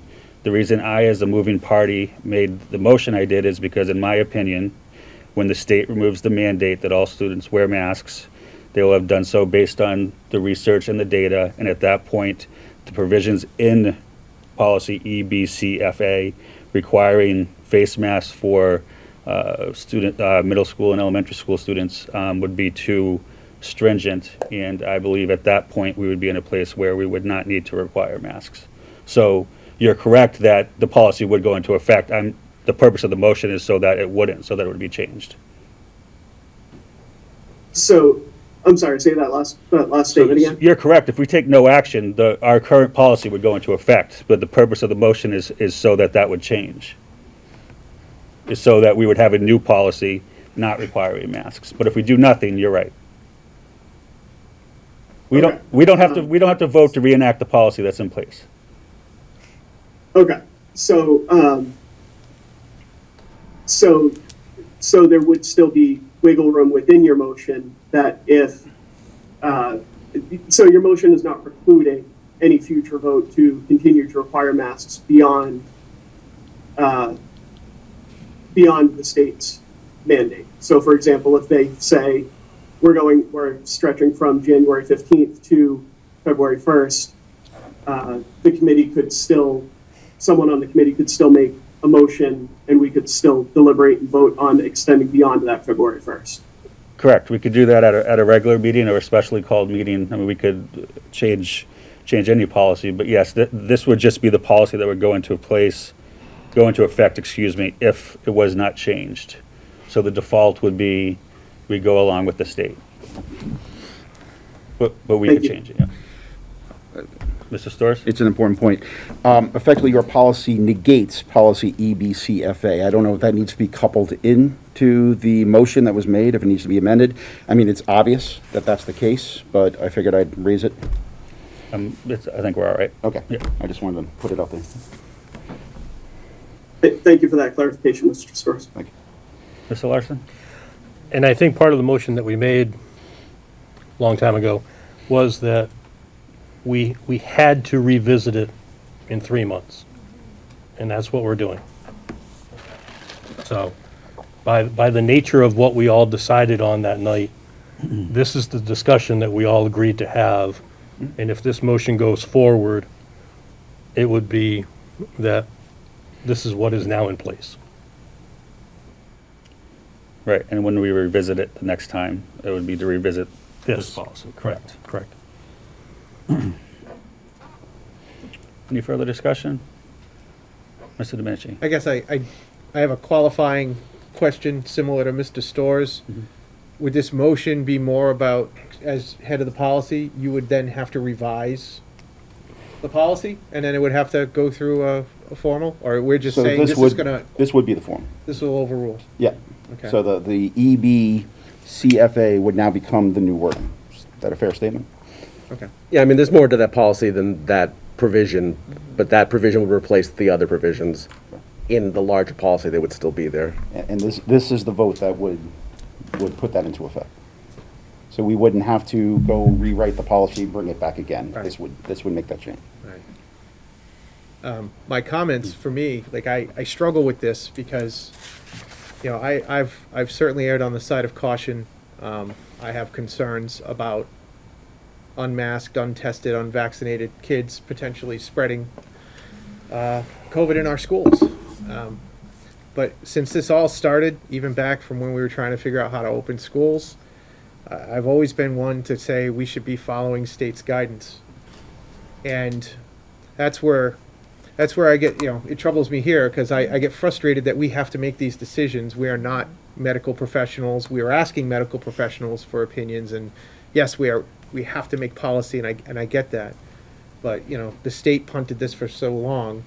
Now the state has stepped up and kind of overruled everything. I don't know if when the state comes back and makes a decision, if that overrules any local rules to begin with. We don't know that. I also know that we've shown capacity at times to go against the state's guidance when we felt the need was there or not there in Attleboro. There was a point where the state required us to go full remote because of numbers, but we ultimately voted differently because we felt that those numbers weren't a reflection of what was going on in the schools. So I can see some merit to this motion for a couple of reasons. One, like, we'll continue to follow the state's guidance.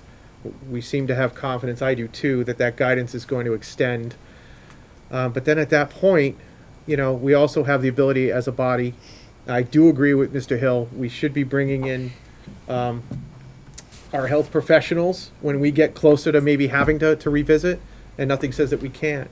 So I guess where I fall is I guess in the short term I can support this, knowing that we have the ability as a body to make a change if we feel necessary to do so.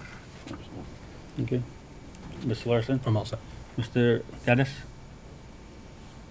Mr. Gaddis? Sorry, I thought you said Mr. Larson.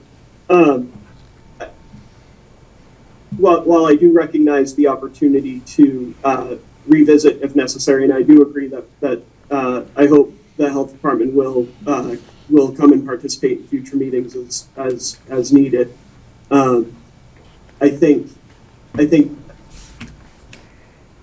I don't think I can support a motion that would kind of that would take us from one extreme to another. Going from a complete mandate to everything's optional with no in between is a bit of a struggle for me. I know that Mr. Larson, I fully agree that there will be any context to state guidance and state policies that come forward, or any potential extensions.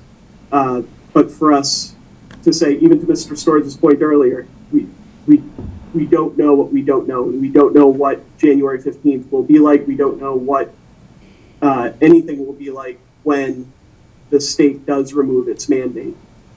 So for us, I have severe concerns with us saying whenever that is, whatever that context is, we're no longer going to be requiring masking of any kind, aside from having to revisit and revamp an entire policy again like we did in August. That's very concerning for me. So unless someone can persuade me otherwise, I don't feel comfortable supporting this right now. Ms. Sawyer? Thank you. I agree with Mr. Getty's sentiments. I mean, we're just about to enter cold and flu season, let alone COVID on top of it. And I just feel like it's too soon to be changing the policy. We should keep what's in place now and then revisit it in 3 months, just like we did 3 months ago. That's it. Thank you. So, I mean, I guess since it's my motion, I guess my only rebuttal to that would be that we're not saying that we'll remove the mandate in January. We're saying that if the state says it's safe and that we don't have to have a mask mandate, then we'll remove it. But that being said, I understand you. I do take your point. Thank you. Mr. Storrs? Just one last thing on this, and I think it's already been said, but just to say it again, and to Mr. Domenici's point, the state is not going to remove the masks for no reason, right? They're going to do it based on data. If they extend it, it's going to be based on data. If they remove it, it's going to be based on data. I know they're using experts. I'm sure our experts would agree that the state has experts that are helping them to make this decision. If they get to the point where they feel that the entire state is at that point, I have to believe that that's reasonable, that it's based on data, it's based on experts.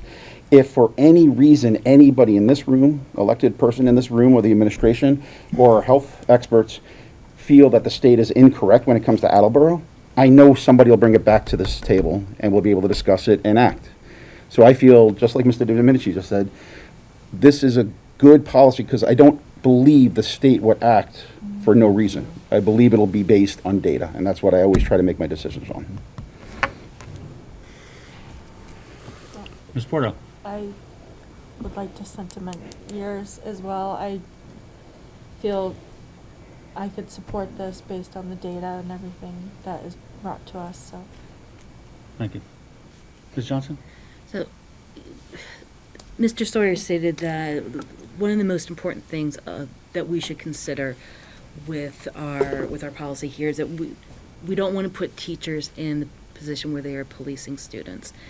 I'm uncomfortable with the wording of encouraging non-vaccinated to wear. At this time, again, as the health department said, and I've said this before in past meetings, this is a very fluid situation. I'm more comfortable with keeping the current policy. I am confident that A, that this will be extended, and B, when it's rescinded, that we're going to have enough of a runway that if needed, we can pull a special meeting together to say, let's rescind this, or let's modify the policy EBCFA. So at this time, I'm more comfortable with keeping the current policy in place for that reason. Okay. I think that will close discussion, so I'll take a roll. Mr. Domenici? Yes. Ms. Porto? Yes. Mr. Storrs? Yes. Mr. Larson? Yes. Mr. Withers, yes. Mrs. Johnson? No. Mr. Hill? Nope. Ms. Sawyer? No. Mr. Geddes? No. 5-4. Motion passes. All right. Thank you, everyone, and thank you again to everyone on the committee for the discussion. This is, as we've seen, it's a loaded topic nationally, locally here, and I know everyone has strong feelings, but I appreciate that despite those strong feelings, we've kept it professional despite disagreements. So, thank you to everyone for that. Mr. Sawyer? I want to thank the committee for the clarity that you provided, and I want to assure everyone that the school department will continue to work with the health department. The lines of communication are strong. We continue to work together for everyone's collective safety, and that as we approach the 15th and as the state provides us some indication of where they're going, we would certainly be discussing, local conditions with the health department to make sure that what we've decided here tonight is a prudent thing to do, and we'll be reporting to the committee moving forward as things unfold. Thank you. Mr. Geddes, did you have a question? No, I just wanted to, again, thank the health department for participating, and just wanted to, Mr. Sawyer stole my thunder. Thank you to the health department for their collaboration with our nurses and our administration. We really do appreciate, and we know all of the work that goes on behind the scenes for contact tracing, for pool testing, for assessing and providing all of that context. We really do appreciate it. And we look forward to seeing you again sometime soon. Thank you. Thank you. Mr. Domenici? Yeah, on top of that, obviously, we're all thankful for the health department tonight, so I don't want to continue to state those things, but I do think we should at least extend the invitation, if at least to our January meeting, to have the health department come in as we get closer and provide some more guidance, so that we come to the best possible decisions that we can. If we can maybe procure that, I'd almost say December 6th if we knew. I wish we had another meeting in December, but can we at least agree with getting our esteemed guests to come back, at least in our January meeting? The only caveat I would make to that is if obviously if the state punts extends everything to February, then I don't want to drag them back here for January 6th. But if it's or whatever the date is in January, but if it's January 15th, then yes, I think it's well taken. Or if it's early February, even, I think this should. We'll want to have them back before. Whether we make a new decision or not, but before a new policy went into effect, we'll have them back here. It's good to have, have a good understanding of what they're seeing, is my point. And by then, we're probably going to want to know after the holidays where we are. Yep. So if we Agreed. don't think that having them here in person on that meeting, it would be at least prudent to have that information handy for that discussion. Because like I said, I do suspect we will be revisiting this policy, probably after the holidays at some point. We may have to. All right. Our other agenda item this evening is Ms. Regan has a update on our vaccination clinics. Thank you. This past Saturday, we hosted a COVID vaccine clinic with Manic Community Health Service, Manic Community Health Center. We offered vaccine to children ages 5 and up, and we had about over 150 individuals that attended the clinic. They were also able to receive the booster if that was what they needed, and students and anyone who received the vaccine for the first time will also be coming to the clinic that's scheduled for December 11th so that they can receive their second dose. This clinic would not have been possible without the support and expert planning and coordination from Manit, as well as support from the Attleboro Fire Department, Also, I do want to give a special thank you to Deb Ebert and Chris Cerrone for helping to plan everything behind the scenes, and then also to Miss Angelovsky, who's our family engagement specialist, who coordinated all of the student volunteers. So we had many student volunteers that came. They helped to pass out toys to some of the students after they received their vaccine, and then also we're working at the registration table, so it was a nice opportunity for them as well. Thank you. That concludes my report. All right. Thank you, Superintendent Sawyer. Next, we have minutes from our November 1st, 2021 meeting. Minutes were circulated with your materials. Do we have a motion to approve? So moved. Second. Any discussion or edits? Ms. Sawyer? Yes. Mr. Hill? Yes. Ms. Johnson? Yes. Mr. Withers, yes. Mr. Larson? Yes. Mr. Storrs? Yes. Ms. Porto? Yes. Mr. Domenici? Yes. Mr. Geddes? Yes. Thank you. Consent agenda tonight, just 2 items. Motion to accept a payment in the amount of $6 from Bay State Textiles to Hill Roberts, and a motion to accept a donation in the amount of $44.15 to be accepted towards a prior year lunch balance of a student in need. So moved. Second. Any discussion? Mr. Geddes? Yes. Mr. Domenici? Yes. Ms. Porto? Yes. Mr. Storrs? Yes. Mr. Larson? Yes. Mr. Withers, yes. Ms. Johnson? Yes. Mr. Hill? Yes. Ms. Sawyer? Yes. Subcommittee meetings, Ms. Johnson, Teaching and Learning? Thank you, Mr. Chairman. This is regarding the Teaching and Learning Subcommittee meeting of October 5th. This meeting of the subcommittee was the first after the start of the current school year, and it began with a review of the return to school and reflection on the year to date as students return to the building full-time. We were happy to have Ms. DePalma join us to share her feedback in her new role as the Director of Social and Emotional Learning. Both Ms. Regan and Ms. DePalma reported they have been visiting all the schools. It was acknowledged there was a common theme of nervousness amongst the students and staff as they returned to the building full-time during the pandemic. Ms. DePalma discussed the supports being put in place for the district to take a proactive approach to addressing the specific issue. She also shared with us some of the plans she and her team are putting together so that the unique needs of each building are addressed and that they have what they need to be successful. This includes new approaches at communications with our families and our community, and a welcome center in the new building to support incoming and existing families in our district. Ms. Regan shared that she had visited all the schools and the implementation of new programs were running successfully, and the opening had been a general success. We'd like to thank the administration, teachers, staff, students, and families for their hard work and contributions to the successful start of the school year under these challenging conditions. Ms. Regan also provided the committee updates on the new programs that have been rolled out in recent history. And as a reminder to the committee, this includes the I2 Learning, which is our project-based learning curriculum that we're using in grades 5 and 6. ALEX, which is actually a new supplemental math program being used at the middle schools to help identify and close gaps for students. And this was a program the district applied for and was granted by DESE. The CCC, Center for Collaborative Classroom, which is our K through 2 ELA program. And our Open SciEd, which is the science program in grades 6 through 8 that we began rolling out in phases last year. This program helps apply science to real-world scenarios and allows students to continue to explore the science topics throughout their school day in their different classes. Something that is important to note at this point is that these programs that are part of our curriculum that have been newly rolled out are due in part to the hard work the district has done to find these grant opportunities.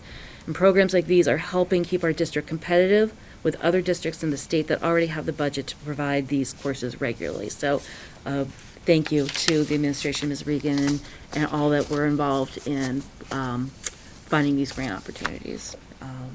Any questions or comments at this point?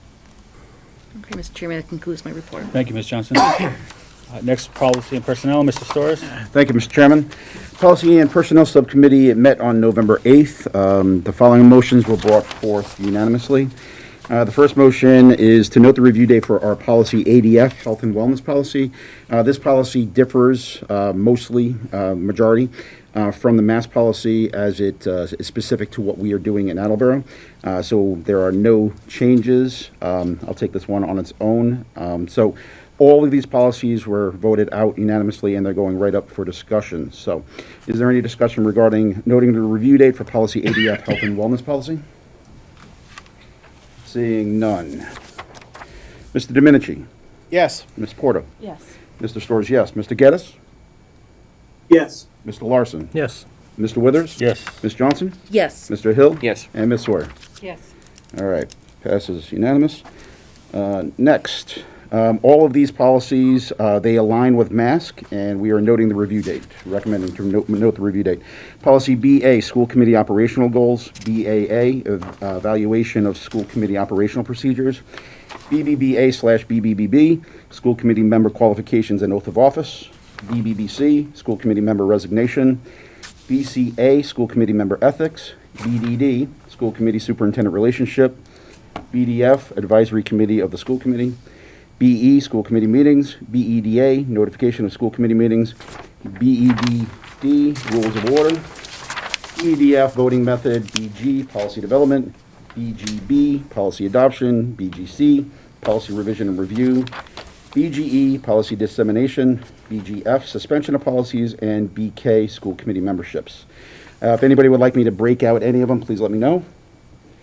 Seeing none. Ms. Sawyer? Yes. Mr. Hill? Yes. Ms. Johnson? Yes. Mr. Withers? Yes. Mr. Larson? Yes. Mr. Geddes? Yes. Mr. Storrs, yes. Ms. Porter? Yes. And Mr. Domenici? Yes. All right, all those pass, note the review date unanimously. Next, there was a motion to note the review date of the following policies. They slightly differ from mask as they specifically reference our city school district regulations and titles. Policy BB, School Committee Legal Status. It reflects the number of Attleboro School Committee members. The administration recommends noting the review date. BBA, School Committee Power and Duties, slightly differs to reflect the specific titles. BBAA, School Committee Member Authority. We want to add the cross-reference of KE, Public Complaints. BBBE, Unexpired Term Fulfillment. It's specific to our charter. BDA, School Committee Organizational Meeting. It's our Attleboro Protocol. BDB, School Committee Officers. It reflects our titles. BDC, Appointed Committee Officials. It's to our protocols. BDG, School Attorney. It follows our protocols. BEC, Executive Sessions. We want to add the cross-reference of KEB to align with mask. BEDB, Agenda. We want to change the title to Agenda Format to align with mask. And BEDB-E1, Agenda Format. Again, that's per our protocol. Would anybody like me to break any of those out individually? None. Mr. Domenici? Yes. Ms. Porto? Yes. Mr. Storrs, yes. Mr. Geddes? Yes. Mr. Larson? Yes. Mr. Withers? Yes. Ms. Johnson? Yes. Mr. Hill? Yes. And Ms. Sawyer? Yes. All right, passes unanimously. So there were some minor edits made to the bullying prevention and intervention plan per our policy, per state law. And we need to review that on a bi-yearly basis. I would ask the administration just to give us a summary of those edits, please. Sure. We reviewed all the links that were included in the plan to make sure that they were functional, updated, all of the curriculum documents that were linked in there as well, and then cross-checked it with the state's current bullying prevention and intervention checklist, and to make sure that the content matched. And the committee did review everything to ensure that we are 100% aligned with the state law and what's required of our bullying intervention, prevention intervention plan. And again, this is something that was developed back in 2010, and it's undergone some minor changes over the years in the administration. That was something that they've been working on and maintaining, and they've done a great job with that, so thank you.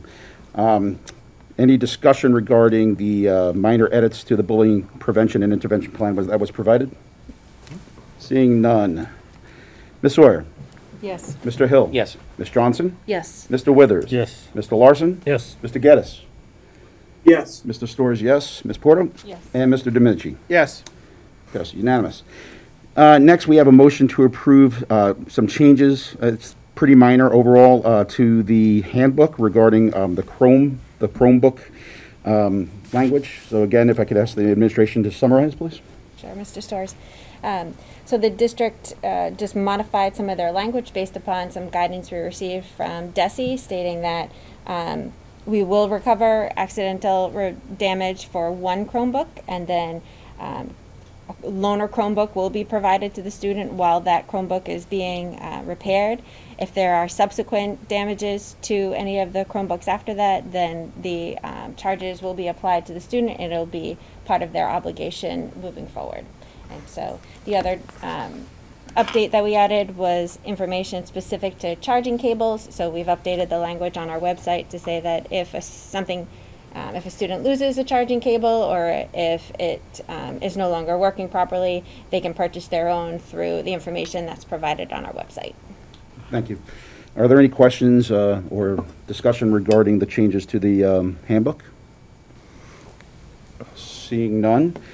Mr. Domenici? Yes. Ms. Porto? Yes. Mr. Storrs, yes. Mr. Geddes?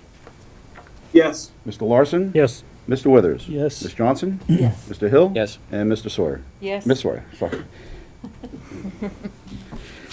Next, we have a motion to approve a new job description for a licensed practical nurse. The job description was provided. Are there any questions or discussion regarding this job description? Seeing none, Ms. Sawyer? Yes. Mr. Hill? Yes. Ms. Johnson? Yes. Mr. Withers? Yes. Mr. Larson? Yes. Mr. Geddes? Yes. Mr. Storrs, yes. Ms. Porto? Yes. And Mr. Domenici? Yes. Thank you. And last, we have a motion to approve some minor edits to the Family Support Specialist job description. And again, I'll ask the administration to summarize. Thank you, Mr. Storrs. So the duties were expanded, namely under the qualifications. We've added that this person should have experience working with students and families who have social, emotional, or behavioral needs. The person also is going to be reporting to the Director of Social Emotional Learning as well as the principals.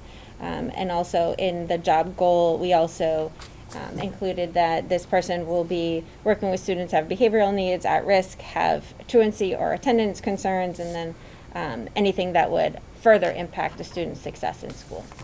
Thank you. Is there any questions or discussion regarding the edits to the Family Support Specialist job description? Seeing none. Mr. Domenici? Yes. Ms. Porto? Yes. Mr. Storrs, yes. Mr. Geddes? Yes. Mr. Larson? Yes. Mr. Withers? Yes. Ms. Johnson? Yes. Mr. Hill? Yes. And Ms. Sawyer? Yes. All right. And lastly, there was some discussion that we had regarding the masking policy, which we've already gone through today, so no reason to go into it further. But in addition, we did have a little bit of a discussion regarding vaccinations and whether or not the state would ever put it on us to require a policy in that regard. I think it was safe to say that the committee's hope is that the state would never put that on us, as there's a big difference between something like a mask and something like a vaccine. So, and that, Mr. Chairman, concludes my report. Thank you, Mr. Storrs. Next, we have Finance and Budget. Mr. Larson? Thank you. The Finance and Budget Subcommittee met November 10th. We have one motion to come forward to the full committee. Mr. Furtado took us through the monthly budget reports. At this point in the year, we're still in pretty good shape. We do have one concern with some McKinney-Vento homeless transportation that could potentially be an issue. So we're going to continue to monitor that. Other than that, the budget is performing well.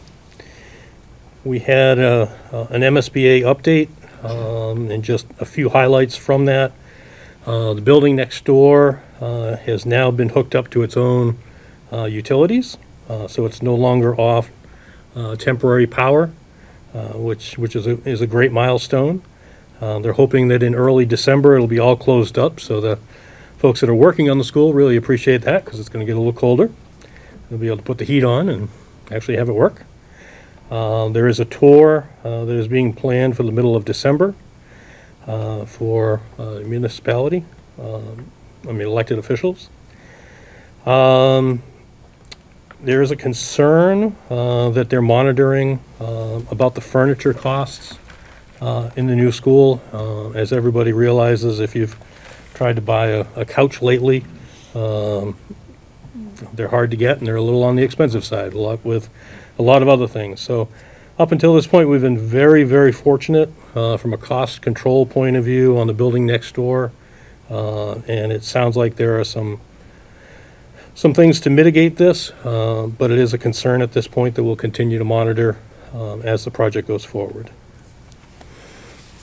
The one motion to bring forward to the full committee is that we recommend, we'd like to entertain a motion to send to the municipal council for approval of payment for prior year invoices in the amount of $5,544.98 as defined in the memorandum from the finance director to Mayor Hero on October 28th. So move. Second. Is there any discussion? I believe you're all given the backup information and all this, so. Okay, I have to have a roll call vote. Ms. Johnson? Yes. Mr. Geddes? Mr. Geddes? Yes. Thank sorry. you. Thought I had unmuted. Aye. Mr. Withers? Yes. Mr. Larson, yes. Mr. Storrs? Yes. Ms. Porto? Yes. Mr. Domenici? Yes. Mr. Hill? Yes. Ms. Sawyer? Yes. Motion passes. That is the extent of my report. Thank you.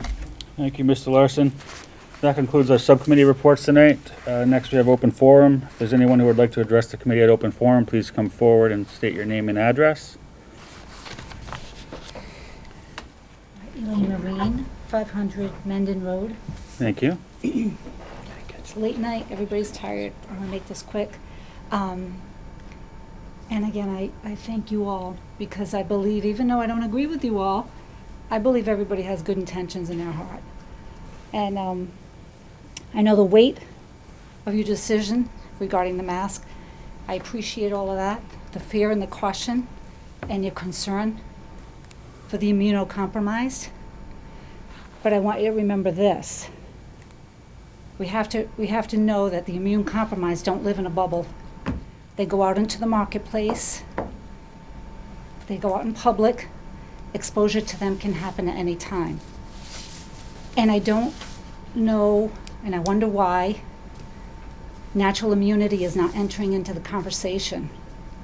There have been many studies that have shown it's actually superior. Naturally immune people don't shed. There's been people that have had SARS. I don't remember when that was really big, in the 80s or something. They still have their active T cells that have kept them through this whole thing. So I'm not quite sure why that hasn't gotten a discussion yet, and I just encourage you to maybe bring it up. Thank you. Thank you. all. If there's anyone else who would like to address the committee at open forum, please come forward and state your name and address. Well, my name's Anthony Marine, and I'm just going to be brief also, but just a couple things about the mask that I haven't heard is also some the kids, they touch their face and then they use the same mask over and over. So those are some additional things you might want to consider. They touch your face and they spread it that way. Another thing also, just to briefly about the vaccines, just to state again that there is a lot of rebuttal on this. I'm not a doctor. I'm a program analyst. I just deal with facts. And there's top doctors that are being censored that even, these are international doctors that have been involved with this. These aren't slouches. And so I just want to say that there is rebuttal. Even from, let's look at Dr. Fauci. First, he was against the mask wholeheartedly, and then it was a flip-flop on that. He even said at the beginning that if it makes you feel fine, good, go ahead and wear them, but it's not going to do any good. Then he said about the vaccine, you don't have to worry about anybody else that's not vaccinated because you have the vaccine, you're fully protected. A few months later, it's completely turned around. So I know you got to go with the state. Now, also one thing about the state, and I appreciate, I'm sure everybody has great intentions, and we're getting from the Joe Biden also about, we're drilling into what does it say? If you just say it enough times, people will believe it. So it's coming from the top. I just want to say too that you know that there is rebuttal out there, and you know, just wanted to say that. I lost my train of thought now, but I'm not a speaker. But I do, you know, I'm a fat guy, and I do get into. So you know, it's a lot of, and I know we're all trying to do the best we can with this. And like I said, I'm not a health person either, but it is out there also. And another point that the chairman made: when is this going to end? You know, now we're almost getting conditioned. Okay, there's a big flu outbreak. Hey, mask worked before. Let's do that. Let's make sure everybody gets. Where's the next step? Are we going to, when we go to vote, are we going to need proof that we've been vaccinated? I mean, this is a slippery slope. Just all these things just come into mind right now. All right, I'll leave it at that. It's been a late night. Thank you. Thank you. Thank you. Anyone else who would like to come forward and address the committee? Hi, my name is Victoria Chipman. I live at 880 West Street, and I had a question for the four of you that didn't want to vote on, you know, Ma'am, I'm sorry. address. Yeah, this isn't a individual back and forth. people. This is where you address concerns or Is there comments. ever a point when we can address So- people back and forth? You, Because so you can reach out to any school committee member or administration member directly or I contact emailed us. all of you, and I only got a response from 2 of you last week. So here's my question.